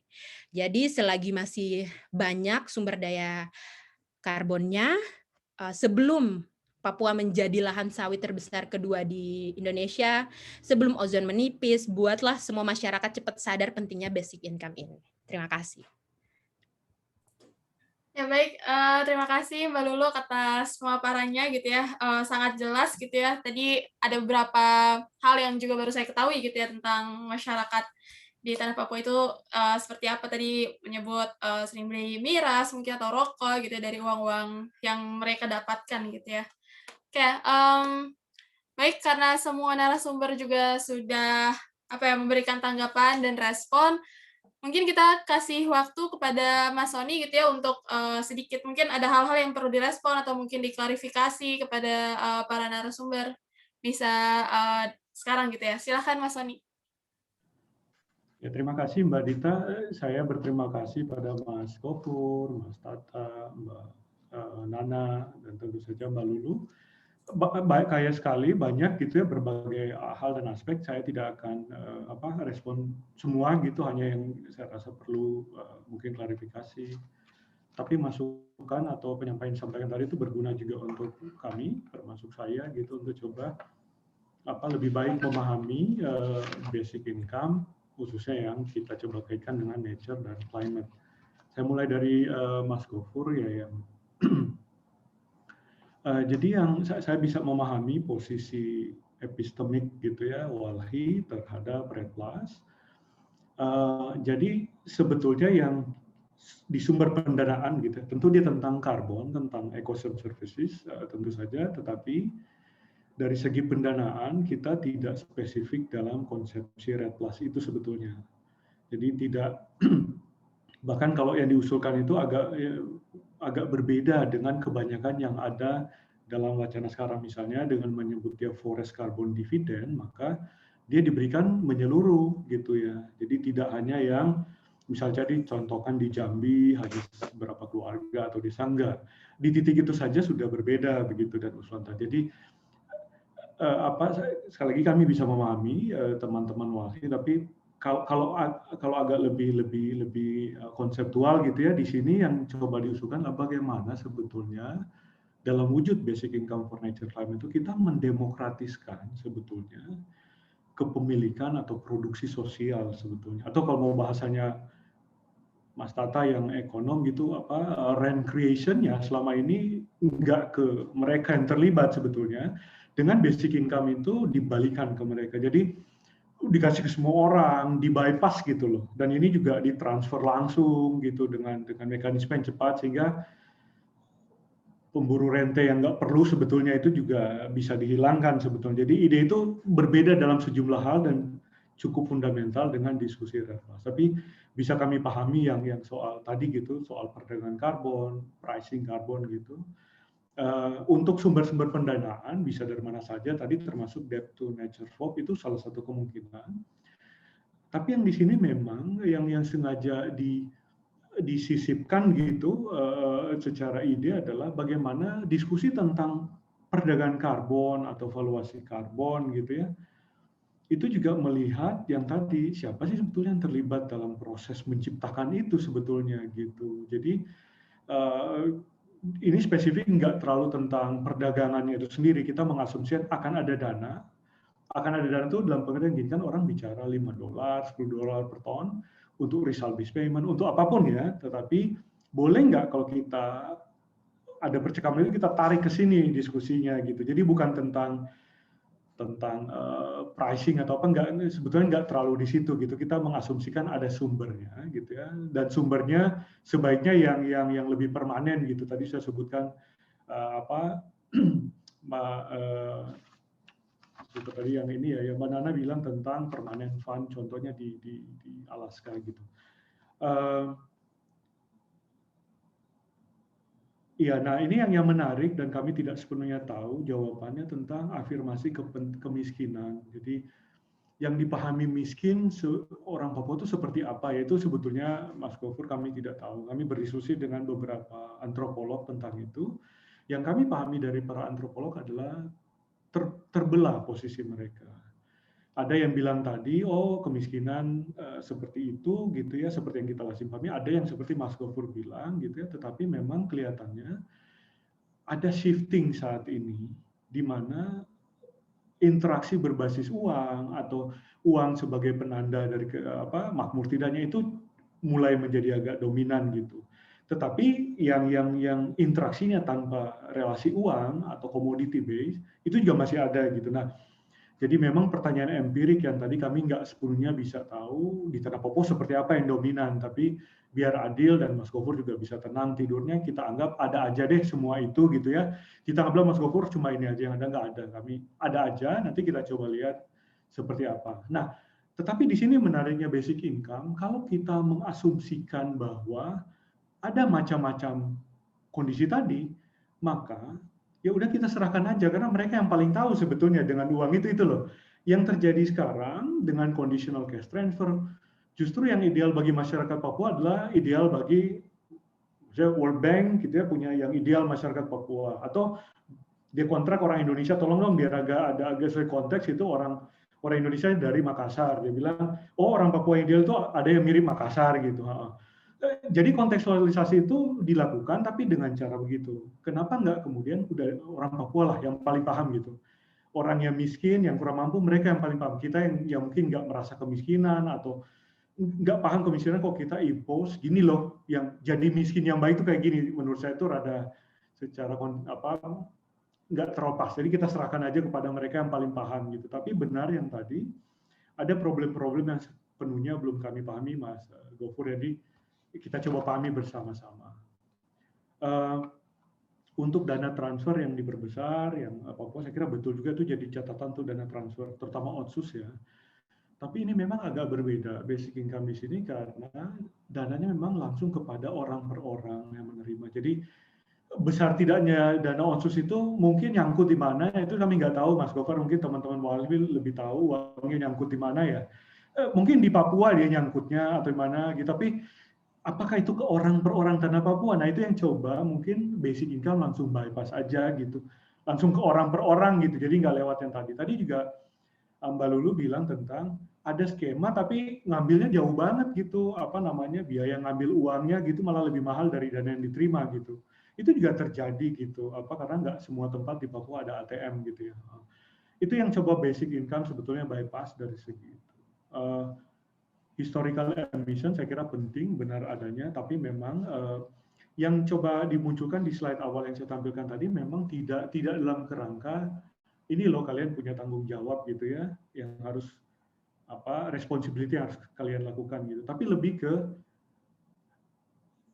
maaf memang agak shifting, agak geser diskusi. Jadi oke, saya tahu lu itu ngawur gitu ya, tapi memang kapal ini udah bocor mana-mana dan kita tenggelamnya bareng gitu. Karena IPCC report stabilisasi iklim 1,5 derajat itu kelihatannya waktu nyala-nyalahin juga hilang tuh, apalagi tonjok-tonjokan gitu ya. Ini tentang kapal bumi yang sama-sama rontok gitu, hilang. Jadi tadi makanya humanity, planetary boundaries tadi, memang kita sama-sama kena sial bareng-bareng. Kita tahu lah itu siapa yang bikin sial itu. Tapi boleh nggak yang sial itu silahkan tobat aja, mumpung Ramadan gitu, silahkan tobat gitu. Kemudian ini loh, ada persoalan kita mau tenggelam bareng-bareng gitu. Nah, itu yang coba kita bangun. Nah, ketika kita membangun narasi itu, kita juga lihat bahwa problemnya bukan cuma historical ambition negara maju. Kita lihat orang Sumatera dan Kalimantan juga punya dosa baru gitu, yang mulai geser ke Papua. Nah, jadi gimana nih gitu? Itu yang jadi, aduh ini kalau masuk itu gitu, masuk ke nggak enak lah sama teman-teman yang di Sumatera gitu atau di Kalimantan, padahal punya dosa yang sama dengan yang ada di Amerika Utara atau di Norwegia atau di Eropa gitu ya. Jadi kita mau coba bikin basic income tuh agak lebih tadi itu ya, tapi nggak kemudian saya bilang jangan masuk itu perlu, itu untuk ngingetin bahwa sebagian dari kita punya dosa, silakan bertobat dan tolong bantu yang jadi juru selamat tanda kutip kayak teman-teman di Papua, daerah yang masih kayak hutan ya, itu mereka bisa menyelamatkan kemanusiaan. Jadi narasinya itu. Mas Tata, terima kasih gitu. Saya ada sejumlah hal sudah mengingatkan kembali. Saya kira bagus. Saya respon. Kayaknya ya sebentar ya. Saya coba lihat ini ada banyak. Ya Pak, barangkali yang makasih sudah menyebutkan berapa yang membantu argumen itu. Saya kira yang perlu disebutkan memang yang unconditional tadi. Kami juga struggle to be untuk sangat jujur gitu di laporan ini tentang kontradiksi dari konsep basic income itu di unconditionality-nya. Nah, saking struggle-nya kami memutuskan di laporan itu kita pecahkan. Jadi kami ada manuskrip yang dan senang hati akan kami bagikan tentu saja yang akan kami submit ke Biological Conservation yang khusus tackle pertanyaan Mas Tata tadi. Dan kami coba mengatasi. Jadi untuk yang laporan yang akan diluncurkan hari Jumat, kedalaman itu sengaja kami keluarkan, takut dia jadi terlalu serius Mas Tata gitu. Nanti yang baca reportnya nanti teman-teman Walhi dan Greenpeace aja nanti. Kami pengen teman-temannya Mbak Lulu, teman-temannya Mas Gofur yang di kampung ya, bukan yang di Walhi ya, bukannya di ini, juga mau membaca report itu gitu, atau intelektual yang agak serius. Kalau yang serius banget ya baca jurnal aja, agak serius boleh baca reportnya gitu ya. Yang serius banget nanti di jurnal. Tapi betul itu problem. Jadi ketika awal pertama kali email datang tuh dari Universitas Cambridge, gimana nih? Itu menyoalkan persis yang Mas Tata bilang tadi. Kami bilang kami baru mau riset gitu, kami belum tahu, pelan-pelan kami coba atasi itu. Terima kasih yang tadi. Jadi kami juga coba tackle. Nah yang subnasional tadi itu betul sekali. Gitu itu juga ide yang baik karena sejujurnya ya. Pada saat pandemi datang, usulan kami pertama justru malah DKI Jakarta. Basic yang kasih aja ke orang muda sampai usia sekian, 4 juta satu orang. Jadi heboh tuh, lumayan rame tuh usul kami itu gitu. Heboh juga karena teman-teman bilang, ini Sony ini pendukung Pak Anies atau bukan sih kok DKI Jakarta gitu. Saya bilang ya ampun ini masih soal Pak Anies dan electoral debate itu. Padahal kenapa kami mengusulkan DKI dan Papua itu kami mengundang Philippe Van Pari, salah satu pemikir terkemuka basic income di dunia, main ke Depok lah, kami ajak Philippe main ke Depok lah gitu ya kan, dia belum pernah gitu, mainlah dia ke Depok. Di Jakarta kami ajak dia jalan di Cikini gitu, dia suka jalan, kebetulan saya suka jalan kaki, jadi kami jalan kaki. Nah di jalan itu, saya ngobrolnya letup, Philippe, duit itu nggak ada, duit ada lah di Indonesia, tapi mobilisirnya susah untuk basic income gitu ya. Ada cara nggak kira-kira untuk apply? Dia bilang, Sony please consider daerah paling kaya dan paling miskin. Saya bilang ya mungkin DKI dan Papua gitu. Jadi ide kenapa dua itu yang kami eksplor juga mungkin terinspirasi dari usul itu gitu. Nah, kenapa Papua? Karena ya climate dan nature yang sudah kami sampaikan tadi. Tetapi soal kondisi subnasional tadi betul. Nah ini saya ingin kaitkan juga dengan yang sampaikan Mbak Lulu dan Mbak Nana tadi adalah di skema ada dalam laporan nanti, di skema itu memang ada dua skema. Jadi kami coba memadukan secara konsep antara konsep basic income yang sangat prinsipil namanya citizenship, kewarganegaraan. Jadi semua orang dapat universality itu. Tapi juga ada konsep namanya afirmasi. Jadi basic income yang dirancang dan kami simulasikan adalah ada seluruh masyarakat residing population yang tinggal. Maaf ini Mbak Lulu. Jadi yang orang Papua yang nongkrongnya di Jakarta Selatan gitu ya nggak dapat basic income gitu ya. Jadi orang Papua yang jadi anak Jaksel ya silakan jadi anak Jaksel misalnya kalau konsep ini jalan. Tapi orang misalnya Jawa yang sudah lama turun-temurun di tanah Papua, dia berhak menerima itu. Itu konsep citizenship. Tetapi konsep afirmasi on top itu, top up dari itu adalah khusus orang asli Papua gitu. Itu yang basic income 2 skema yang kami usulkan. Semua dapat tapi ada on top dari situ untuk orang asli Papua karena kami menggabungkan citizenship dan afirmasi gitu. Ini juga sumbangan lah dari Depok untuk perdebatan basic income di literatur internasional. Tapi itu ini ya apa namanya ide gitu. Mudah-mudahan sudah address yang perlu untuk Mas Tata, untuk Mbak Nana. Sedikit revisi. Jadi yang alasnya mungkin ada skema seperti itu, tapi skema yang menginspirasi adalah yang permanent fund, cuma dia memang dari ekstraktif industri ya, dari migas gitu ya, bukan yang dari kasino gitu. Kami khawatir yang perlu diluruskan nanti orang bilang, oh ini kok dana basic income dari kasino, dari judi gitu ya. Jadi kita jadi bahasnya jadi soal judi lagi nanti. Tapi ini soal ekstraktif industri miras yang kami bilang itu, maaf migas gitu ya, kami bilang itu nggak transparan dengan climate karena fossil fuel gitu ya. Nah yang kasus Papua ini menarik karena dia menggunakan karbon yang kaya banget di Papua below dan above ground yang berhasil kami kuantifikasi, kemudian kita coba bikin jadi dividen gitu. Itu yang membedakan skema yang di Papua dengan skema yang tadi dicontohkan Mbak Nana. Saya sering bercanda ke teman-teman, skema yang masuk surga itu ada yang di Papua gitu ya. Skema yang agak sulit masuk surga mungkin tempat lain gitu. Yang mudah-mudahan Mbak Nana itu yang ini kalau yang masukkan tadi potensi dampak pro kontra, makasih banget gitu. Saya juga belajar bahwa itu perlu kita sampaikan gitu terkait basic income. Jadi basic income itu ada pro dan kontra ya, bukan satu-satunya ini. Yang terakhir untuk Mbak Lulu. Jadi yang kaya miskin, yang kaya tambah kaya, yang miskin jadi kaya gitu. Nah sebetulnya dalam sistem kita, yang kaya itu dia membayar pajak kan sebetulnya. Jadi kalaupun ada tambahan dari basic income, dia bukan net beneficiary kalau istilah di teori basic income-nya. Karena itu akan kembali sebagai sesuatu yang didistribusikan kembali pada masyarakat. Jadi mereka tetap membayar sebetulnya. Cuman ada cumannya nih, untungnya adalah kalau semua warga merasa bahwa baik yang kaya maupun yang miskin sama-sama menerima, itu stigmatisasi hilang. Ini saya cerita yang terjadi di Madhya Pradesh di India, di mana trial basic income cukup besar, 6.000 orang, terutama ibu-ibu dan anak-anak. Jadi ada warga Madhya Pradesh, seorang perempuan sangat miskin, saking miskinnya dia nggak mau jalan di jalan. Dia kalau jalan dia melipir di dinding pinggir jalan gitu ya. Itu saking miskinnya, saking nggak pedenya. Nah, kami bertemu, saya ngobrol dengan dia waktu bertemu di India, kemudian dibilang sejak dia menerima basic income, pertama kali dalam hidupnya dia pede berjalan di atas jalan. Kita bayangkan ya efek yang nggak bisa dikuantifikasi karena dia menerima basic income, dia merasa dia berhak sebagai member of society, sebagai anggota masyarakat, sama berhaknya dengan mereka yang sudah kaya gitu. Nah, ini yang kita nggak pernah tahu dari basic income dampaknya gitu ya. Itu yang stigmatisasi itu hilang gitu. Itu makanya saya sering ditanya, Son, kok yang orang kaya dapat? Iyalah, yang orang kaya itu nggak usah diurusin gitu. Jumlah mereka dikit, gampang kalau mau ngebalikin dana mereka. Yang banyak ini loh yang susah gitu. Kenapa mau kita hitung? Karena yang terjadi sekarang, saya kira argumen yang digunakan oleh Mbak Nana dan teman-teman di Indobik adalah skema-skema kita saat ini itu berusaha menghitung atau mencari tahu siapa orang-orang Indonesia yang belum pernah jadi presiden. Bukan orang Indonesia yang sudah pernah jadi presiden, dari Soekarno gitu ya sampai Pak Jokowi. Itu kan lebih mudah karena dikit kan, ngitungnya gampang kan.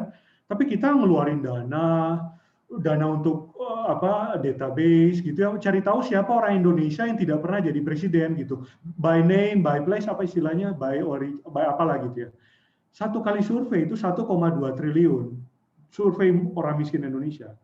Dan ketika ada surveinya, hasilnya ada, orang miskinnya udah pindah, either jadi kaya atau jadi tambah miskin, nggak jelas lagi siapa gitu. Atau sekarang kayak pandemi, kayak saya gaya aja pak keren gitu nongkrong di kafe. Saya lagi mikir gaji saya tepat nggak atau kena potongan nggak? Yang miskin karena nggak jelas, menipu banget tampilan itu. Gitu. Jadi ya udah disederhanakannya dan basic income itu loh ide sederhananya. Jadi jangan salah paham.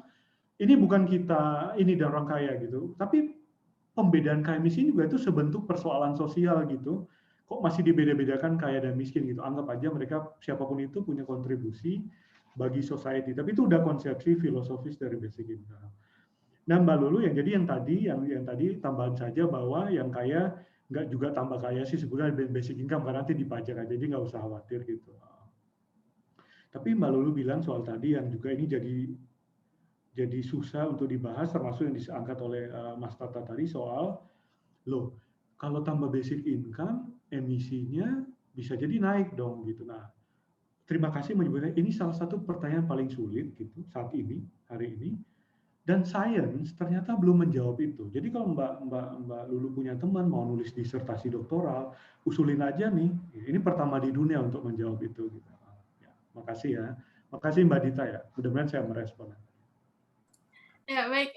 Terima kasih Mas Sony atas responnya ya. Saya rasa udah cukup ini ya, menjawab tadi beberapa respon dari para narasumber juga tentang basic income for nature and climate ini gitu.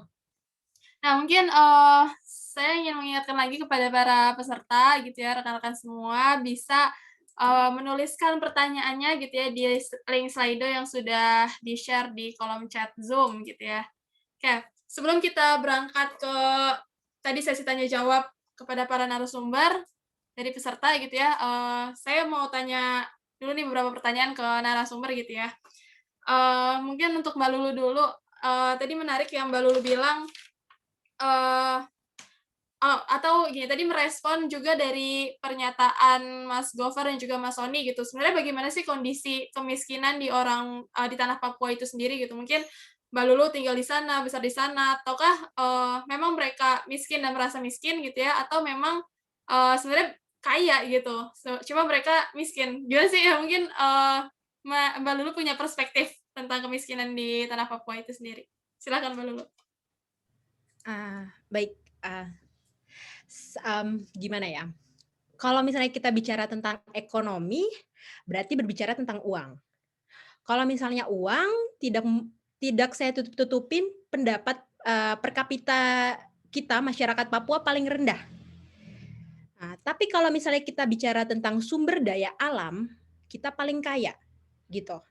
Jadi kalau misalnya ini kita bicara tentang basic income, di mana itu pendapatan, di mana itu uang, berarti tentu kita dikategorikan sebagai daerah yang paling miskin, seperti itu. Tapi kembali lagi, Papua itu ada daerah pesisir sama daerah pegunungan, di mana daerah pesisir ini banyak, maksudnya mudah untuk mengalami pertukaran informasi dan lain-lain, sehingga uang itu menjadi salah satu alat yang penting. Sementara di teman-teman kita yang di daerah pegunungan itu mereka sudah terbiasa dengan hidup di daerah yang terisolir gitu maksudnya. Jadi mereka tuh sudah terbiasa hidup dengan alam. Jadi nggak ada uang pun mereka bisa nanam ubi, nanam kasbi kalau bahasa Papuanya.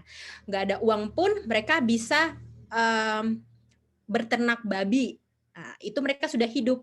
Nah, orang yang punya babi tapi nggak punya uang itu kaya menurut mereka gitu.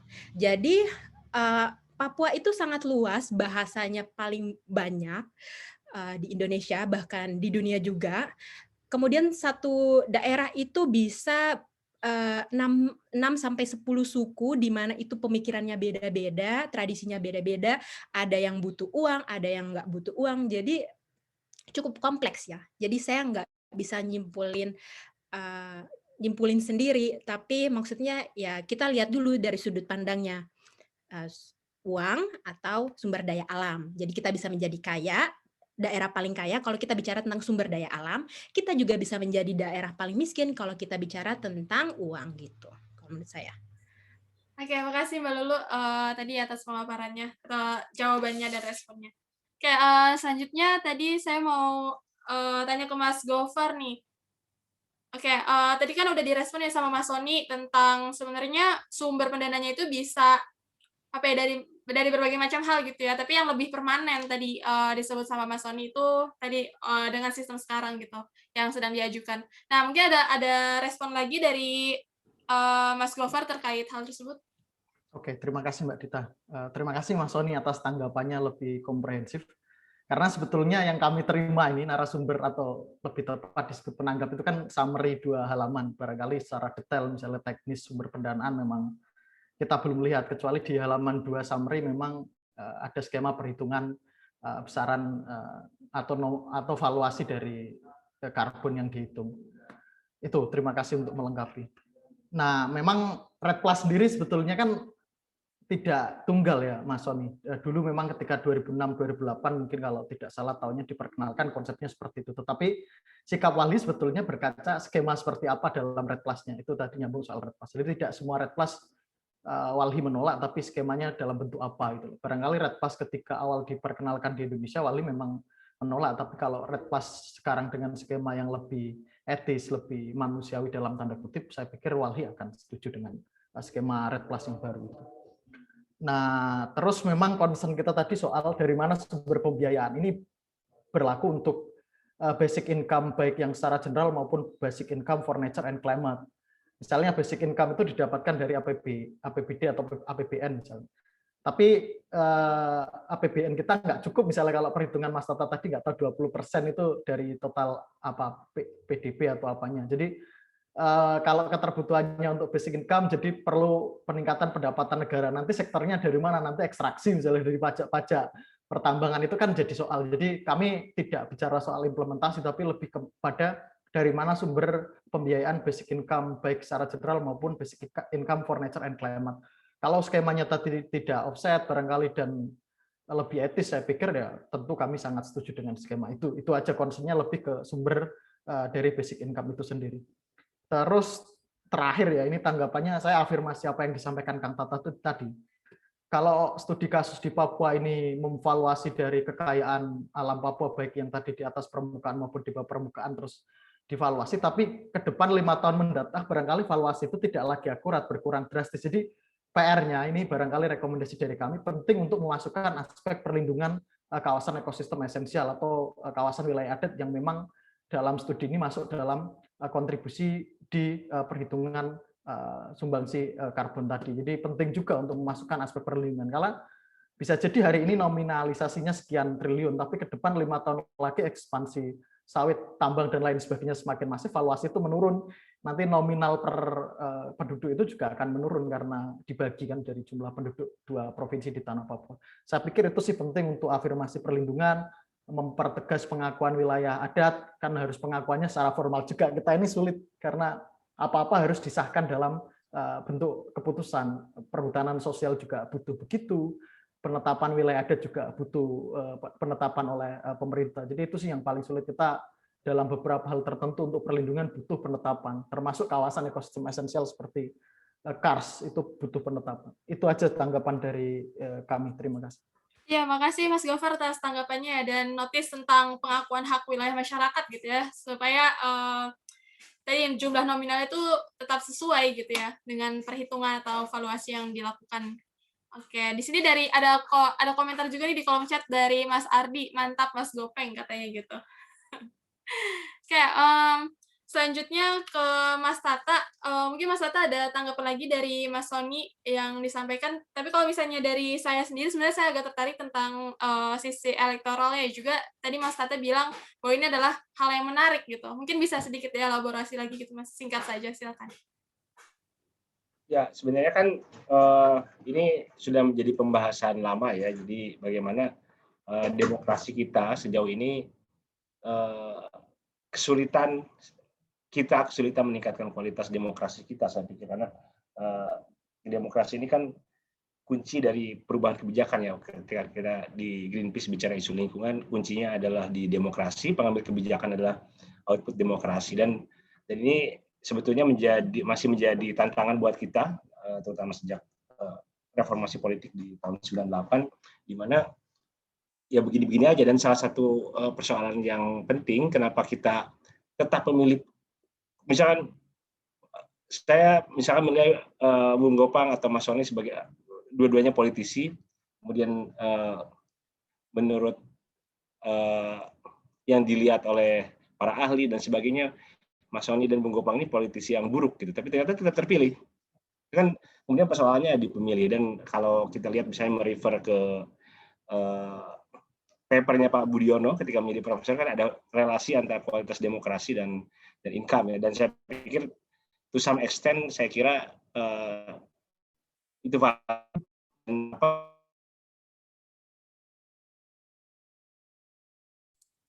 Ya, sepertinya sinyal Mas Tata ya?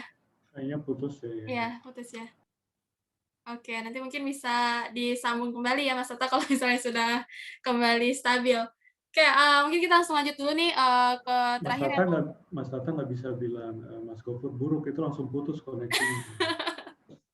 Iya, karena Mas Gofur nggak buruk gitu ya, makanya internetnya tuh langsung mengenali itu. Mas Tata udah kembali tersambung? Sudah bisa? Ya, Mbak? tadi ya sedikit terputus. Silahkan Mas Tata dilanjut lagi sedikit.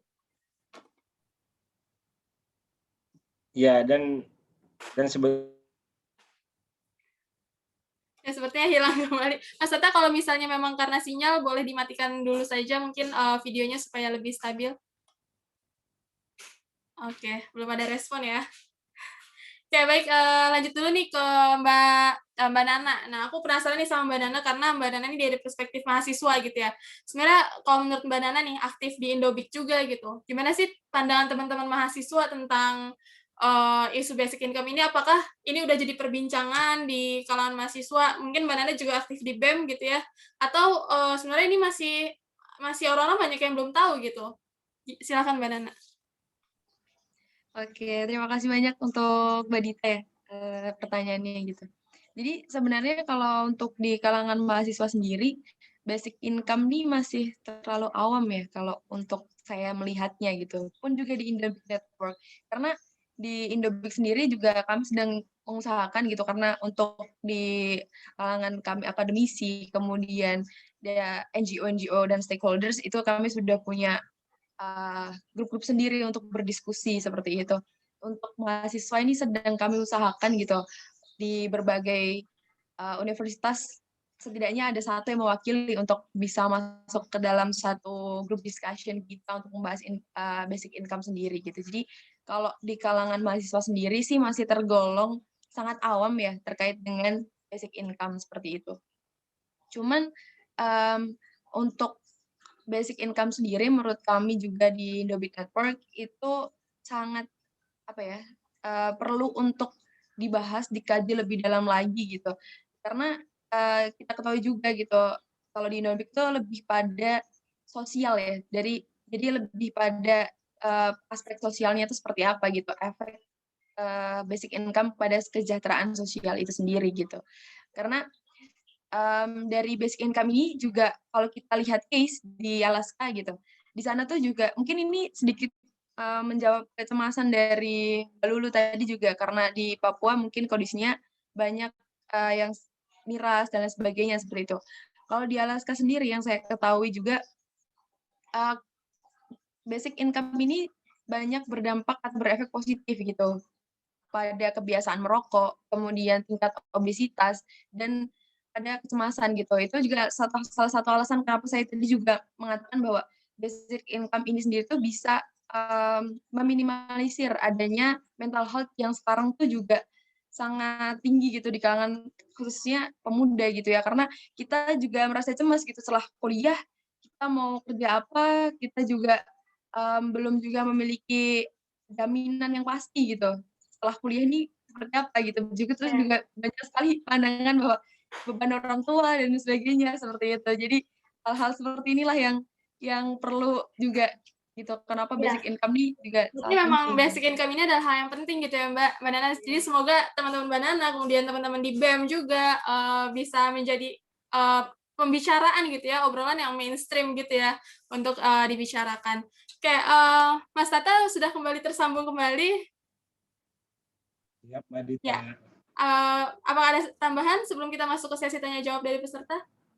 Ya, mungkin tadi melanjutkan sedikit. Jadi ketika memang ada basic income yang tentu jumlahnya juga saya pikir memang kan sebetulnya pilihan-pilihannya ketika jumlahnya signifikan ini akan bisa mengubah tadi sebenarnya peta ekonomi politik. Tapi mungkin untuk bisa didorong oleh politisi saat ini ya memang perlu angka-angka yang light mungkin ya ketika kita bicara. Walaupun saya juga tidak ingin bicara ini, tapi tadi ketika angkanya signifikan itu saya kira akan bisa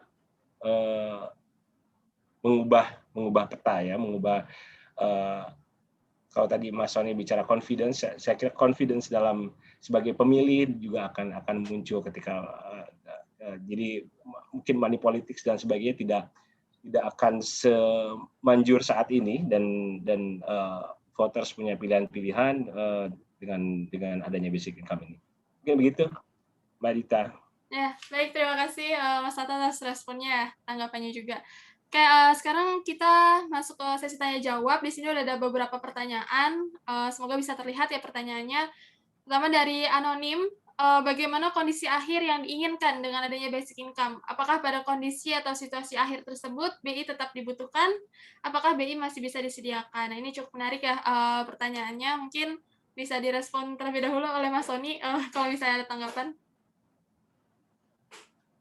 Bisa, tapi mungkin teman-teman mau merespon silakan ya.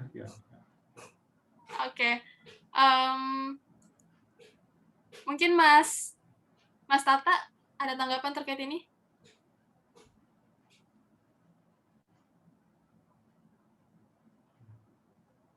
Mas Tata ingin merespon pertanyaan ini? Ya, saya kira kalau dari sisi saya, basic income ini sebenarnya merupakan prinsip. Saya pikir dari tadi sebetulnya dan secara prinsip merupakan hak secara prinsip dan secara solusi. Saya pikir ini termasuk doable atau visible solution untuk kondisi saat ini ya, di mana ada kesenjangan, ada kerentanan. Nah, dengan basic income ini, saya kira isu kesenjangan tidak sepenuhnya, tapi saya kira bisa dipecahkan di sana. Nanti ada kontribusi dari tax misalkan yang semakin tinggi, dan tentu semakin tinggi porsinya, ya ini akan menunjukkan orientasi pemerataan yang semakin kuat. Saya pikir kalau dari saya sih sebetulnya basic income ini sebenarnya merupakan bagian dari sebuah paradigma di mana seharusnya ya cara kita membangun ekonomi kita tidak seperti saat ini, dan basic income ini bisa menjadi tadi second best solution dalam jangka pendek tadi saya sampaikan, dan jangka panjang bisa menjadi trajektori, bisa menjadi rute kita untuk bisa menuju ekonomi yang lebih berkeadilan dan banyak hal lagi, tentu terkait dengan politik juga tadi saya sampaikan. Mungkin lebih kesadaran saya pikir ya sebenarnya basic income ya akan selalu diperlukan kalau dari perspektif saya dalam ketika misalnya kita sudah mencapai kemajuan, kita sudah berada pada sistem yang lebih adil pun, saya kira instrumen basic income ini akan selalu diperlukan oleh kita, karena tadi prinsipnya sebenarnya ini merupakan hak, di luar bahwa ada manfaat-manfaat dari berbagai perspektif yang bisa diperoleh dari kita jika kita menerapkan basic income ini di Indonesia. Begitu, Mbak Dita. Baik, terima kasih Mas Tata atas tanggapannya. Berarti tetap diperlukan gitu ya kondisi akhir tersebut dengan adanya basic income. Oke, pertanyaan selanjutnya, Pak Sony, gimana pendapat Bapak untuk pertanyaan Mbak Lulu perihal uang dari UBI ini digunakan untuk miras? Ada tanggapan dari Mas Sony? Ya, makasih Mbak Dita. Jadi pertanyaan ini memang sering dikemukakan, saya kira sangat relevan tadi disampaikan Mbak Lulu untuk konteks Papua, tapi pertanyaan ini sebetulnya diajukan juga untuk konteks di Eropa gitu. Saya perdebatan tentang gross income atau basic income di Jerman misalnya bilang kalau kasih ke orang itu gitu malah dibelikan bir gitu kan, argumennya sama gitu, miras. Nah, sejujurnya saya tidak tahu apakah apakah itu seperti itu secara empirik, dalam pengertian tentu akan ada orang-orang seperti itu, jumlahnya juga mungkin tidak sedikit, tapi apakah itu yang dominan gitu maksudnya. Maksud gini, kalau ada 100 orang masyarakat, apakah 100-100-nya akan seperti itu gitu, beli miras gitu, saya nggak tahu. Atau mungkin cuma 10 orang dari 100, 10% gitu. Itu pertanyaan empirik gitu. Termasuk pertanyaan empirik adalah bisa jadi tadi sudah disinggung Mbak Lulu juga, bisa jadi yang mungkin awal mereka akan membeli miras gitu ya. Tapi mungkin seiring waktu berubah gitu.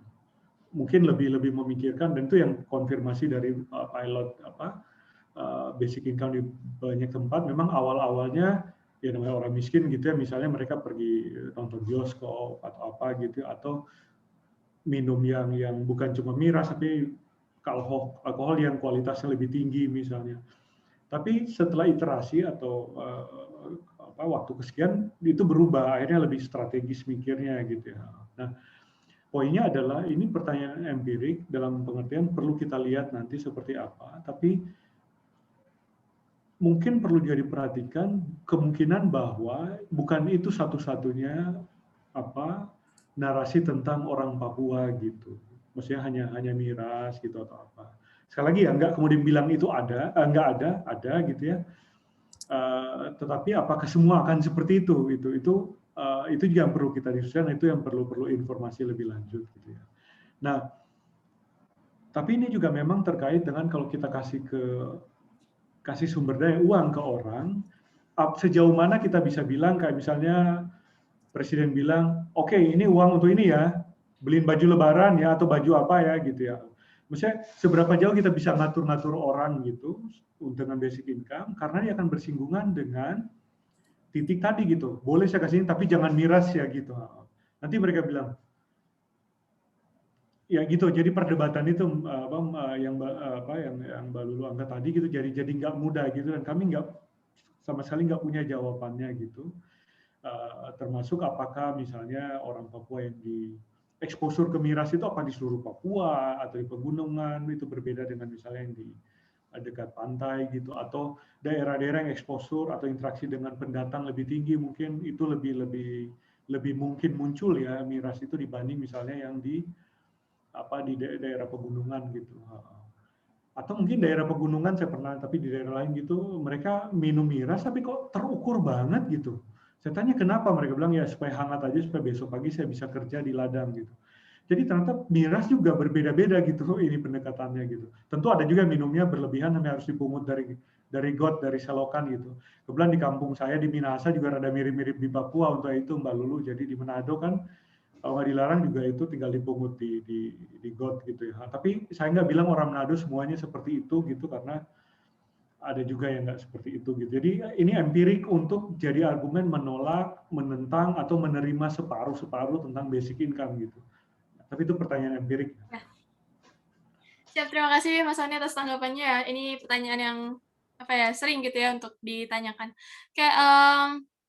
Selanjutnya tadi ada dari Mas Ardi, sebagai kaum muda, saya agak kurang terwakili Mbak Nana, sebab saya masih nggak paham bagaimana basic income ini menghapus kelas sosial. Nah, ini sebenarnya udah tadi ditanggapi juga oleh Mas Sony ya, bahwa bisa menghilangkan stigmatisasi gitu ya terhadap kaum miskin gitu, sehingga diharapkan kelas sosial itu juga bisa hilang gitu. Oke, kita lanjut aja ya, karena waktu kita terbatas. Oke, kemudian ada dari anonim, dulu pernah dapat info pas perayaan Ultah Raja Arab, keluarganya dapat dana dari kerajaan Arab. Jadi pengen nih ada di Indonesia lewat basic income ini gitu ya. Berarti pengen nih ada basic income di Indonesia.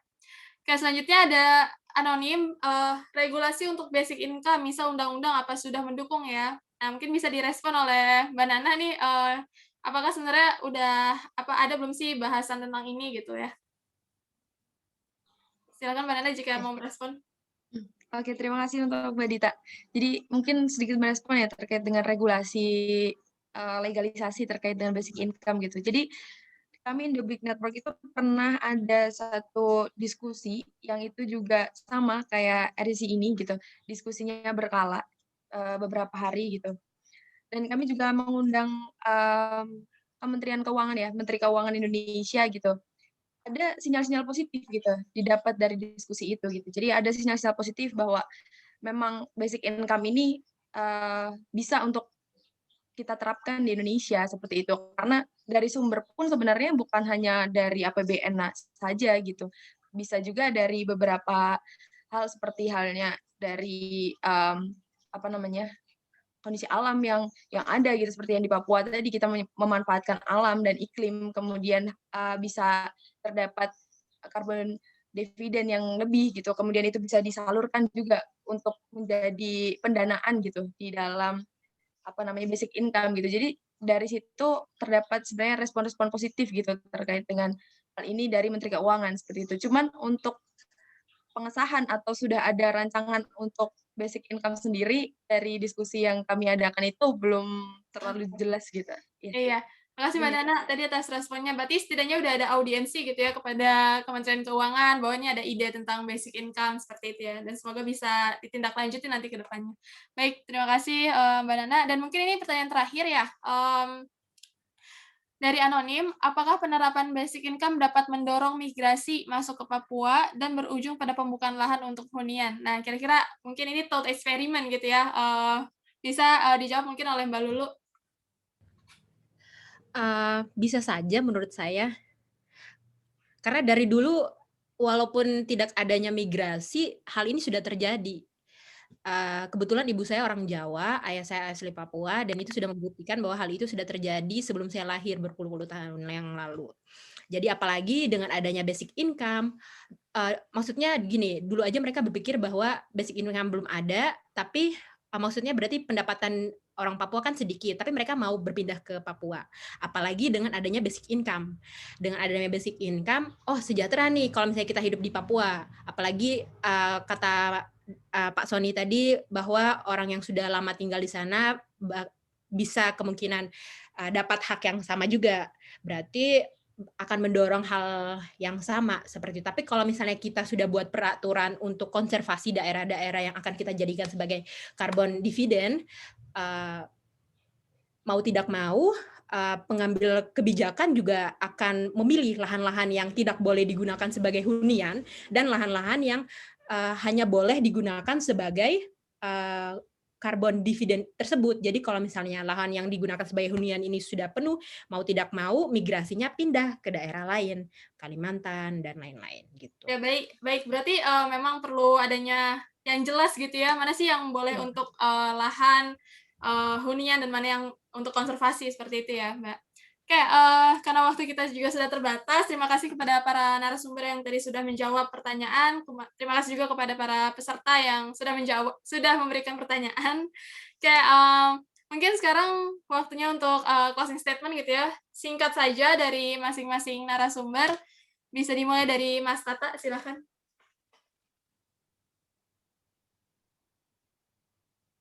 Dari siapa, Mbak? Ya, Mas Tata, silakan. Satu. Oh, ya. Ya. Ya, saya kira dari diskusi kita melihat bahwa Indonesia Indonesia memerlukan basic income ini ya. Kalau kita mengacu kepada tujuan kita mendirikan negara ini dan untuk keadilan, untuk kesejahteraan, kita memerlukan ini. Tinggal tantangannya, jadi itu satu hal, dan yang kedua tinggal tantangannya adalah bagaimana kita bisa menerapkan ini, dan kalau saya lihat dari research yang sudah dilakukan ini, salah satu pintunya adalah melalui tadi untuk climate dan nature ini, dan tentu ada pintu-pintu lain yang saya kira PR kita bersama ke depan adalah menggali peluang-peluang ini dari berbagai pintu tadi, dan tentu dengan itu kita bisa mendorong ke depannya bagaimana basic income ini bisa dinikmati oleh kita bersama di Indonesia. Itu Mbak Dita. Baik, terima kasih Mas Tata untuk closing-nya.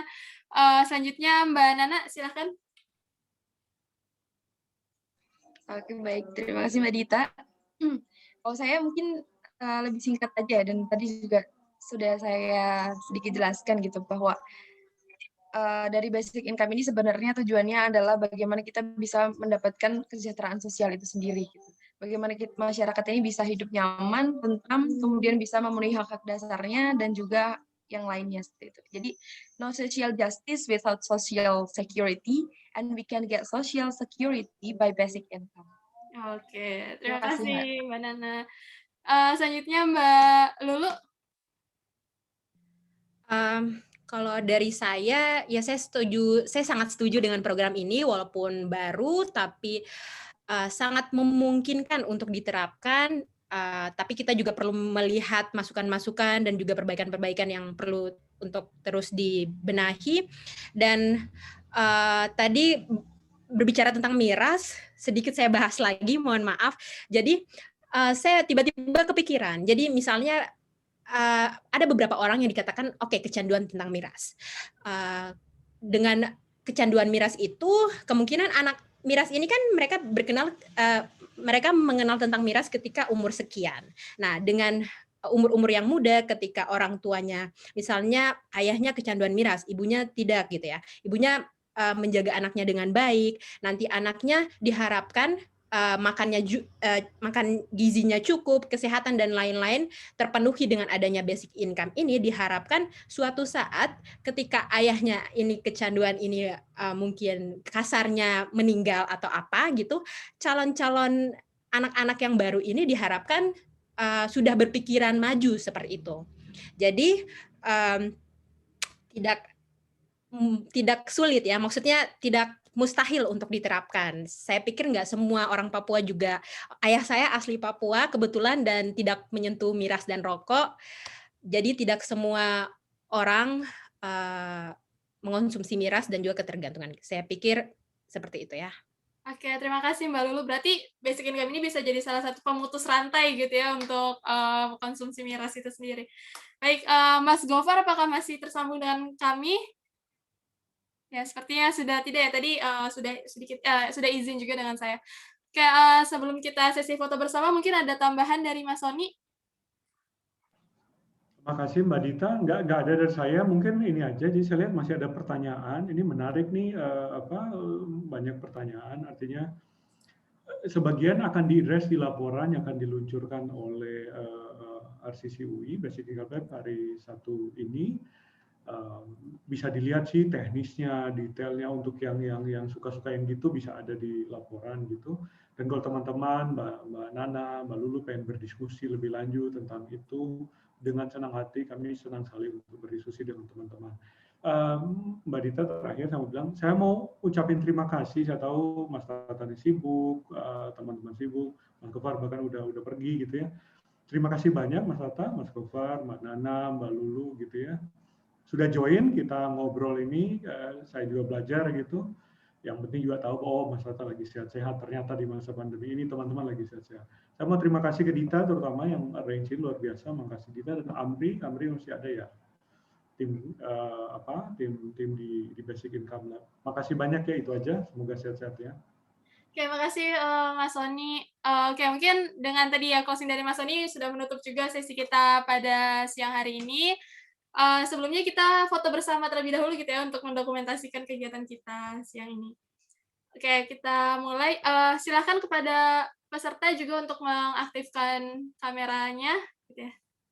Oke, kita mulai dari narasumber terlebih dahulu. 1, 2, 3.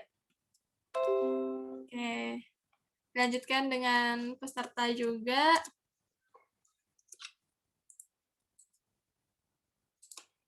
Oke, ini udah aktif nih ya kameranya.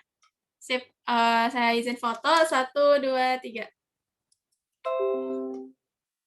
Oke, satu lagi. Ada 2 slide. 1, 2, 3. Oke, udah semua ya. Baik, ya sedikit yang ingin saya infokan juga. Besok masih ada sesi diskusi tentang basic income setuju atau tidak dengan narasumber Mas Manik Margana Mahendra dan juga Mas Ikram Mustafa gitu ya. Jadi bagi teman-teman yang masih tertarik kita untuk berdiskusi tentang basic income bisa hadir besok di jam yang sama gitu ya. Link Zoom juga sudah kami kirimkan melalui email gitu. Dan juga kepada para peserta jangan lupa untuk mengisi link absensi untuk mendapatkan e-certificate dari diskusi siang hari ini.